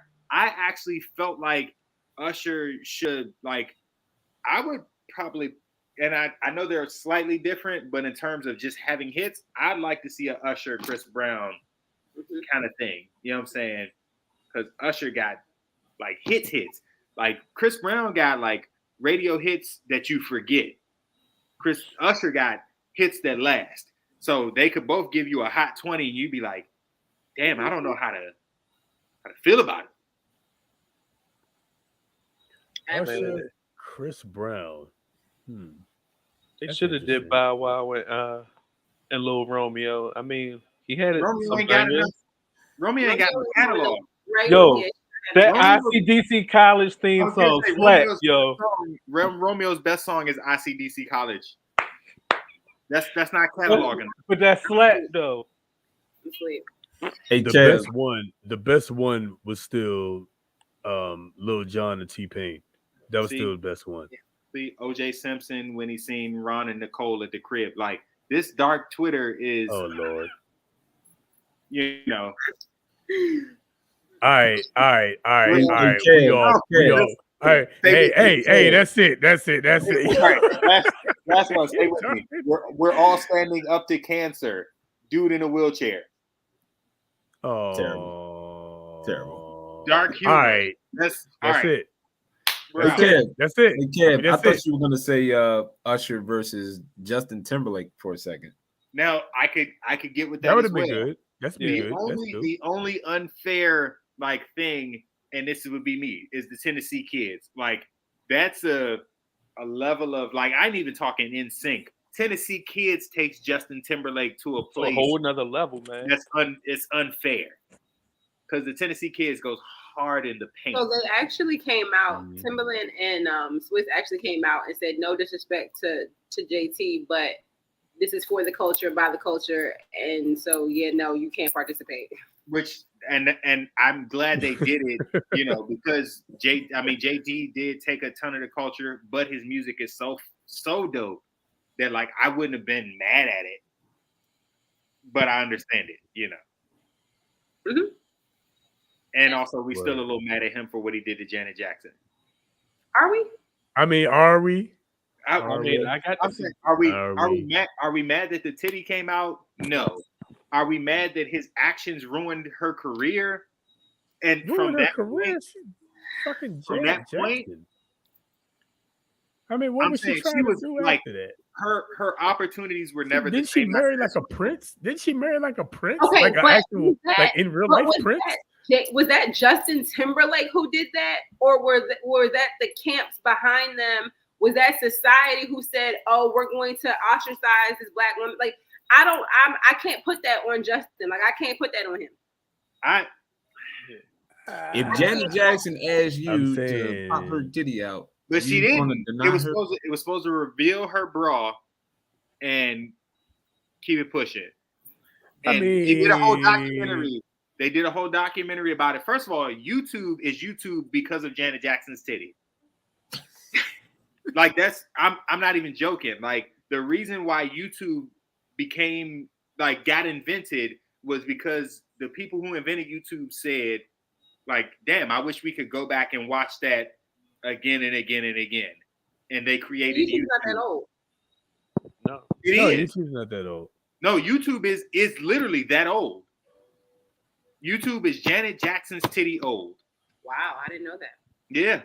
That they did a whole documentary about it. That's the creation of YouTube was based around Janet Jackson's titty. So she breastfed YouTube. Yes. Literally. I'm jealous. And we are live on YouTube right now because of Janet Jackson's titty. What'd you say, Nicole? I still don't blame JT. Sorry. No, I understand. I still can't believe that wasn't the plan because I listen. I fought to get off some bras before. Okay, listen, fought. Ain't too many bras come off that easy. You tell me we ain't snatch them like that. That back hook, that's a different. I mean, I have snatched some like that. It didn't come off that easy. I'm just saying. Sometimes heat of the moment, it's about to go down. She about to go down. Yeah, it's about to go down. Yeah, it don't come off that easy. Not whoop, just like that. You know what I'm saying? Like, go back and look at how quick that was, how smooth that was. Oh yeah.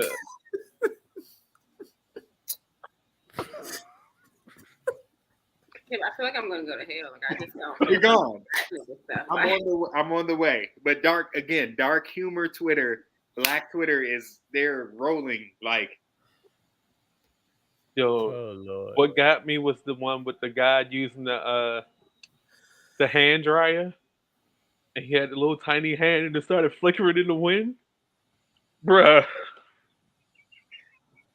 I was like, they really getting dark on him, man. Well, I guess they live it up to their name. The one lady had. Sorry, go ahead.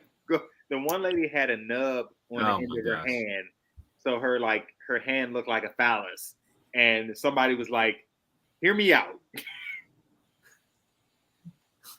Oh. We know you've been. You can't tell me she didn't. Well, you know. A few times. You know, It's terrible. We're going to hell. Oh boy! All right. It was a little person at the club a couple weeks ago, and it really tripped me out. Like she was a dancer. Oh, she was about. I swear to God, she was about this big. Listen, little. I got love for them. Little women be thick though. Sometimes. Like, no, because like she was so small that like I was walking, like I had heels on, so I'm like I'm 5'10" naturally, and then I put heels on, so I'm like walking, and I swear to y'all, I did not see her at all. Like I ran right into her, huh? You stepped over her? I mean, like crotch in the face. Like, I was talking, and I did not even realize like she had a full like. I mean, she could have stood there and like literally topped me off because I ran smack into her and I felt so bad. And then like once I realized it, I felt even worse because I didn't really want to apologize. She was trying to hug me and like say, "Oh, it's okay." And I'm like, "Oh, okay." Like, See, cut the recording. This is where we. Sorry. It's not you. It's us. Well, it's been great, folks. Yes. Well, we're getting canceled. Hey man, at least we can say it's Nicole's fault if we get canceled this time. Oh, I'm so sorry. No, the people love have Nicole. 4 extra candle makers sitting in your kitchen. The people love Nicole. Absolutely, man. No, Nicole, it has been great. I appreciate you. We appreciate you. Please, definitely come back, join us again. We're looking forward to seeing more developments. As you get more stuff, let us know. We'll keep shouting you out and letting everybody know about you. So thanks again for stopping by. Thank you. We love you. I'll see you guys later. All right, take it easy. Hey, and ladies and gentlemen, with that said, like, subscribe. What's left? Share, notification bell. That's it. Notification bell. Hit the notification bell.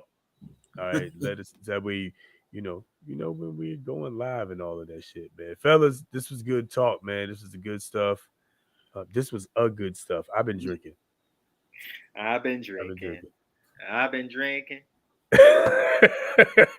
There's always a point in the night where we get to about this and just start saying random shit. Anyway, yo, man, that's it, yo. Thank y'all for joining us. We appreciate y'all. What? Thank and Beyonce falling down the steps at the concert. All right. Anyway.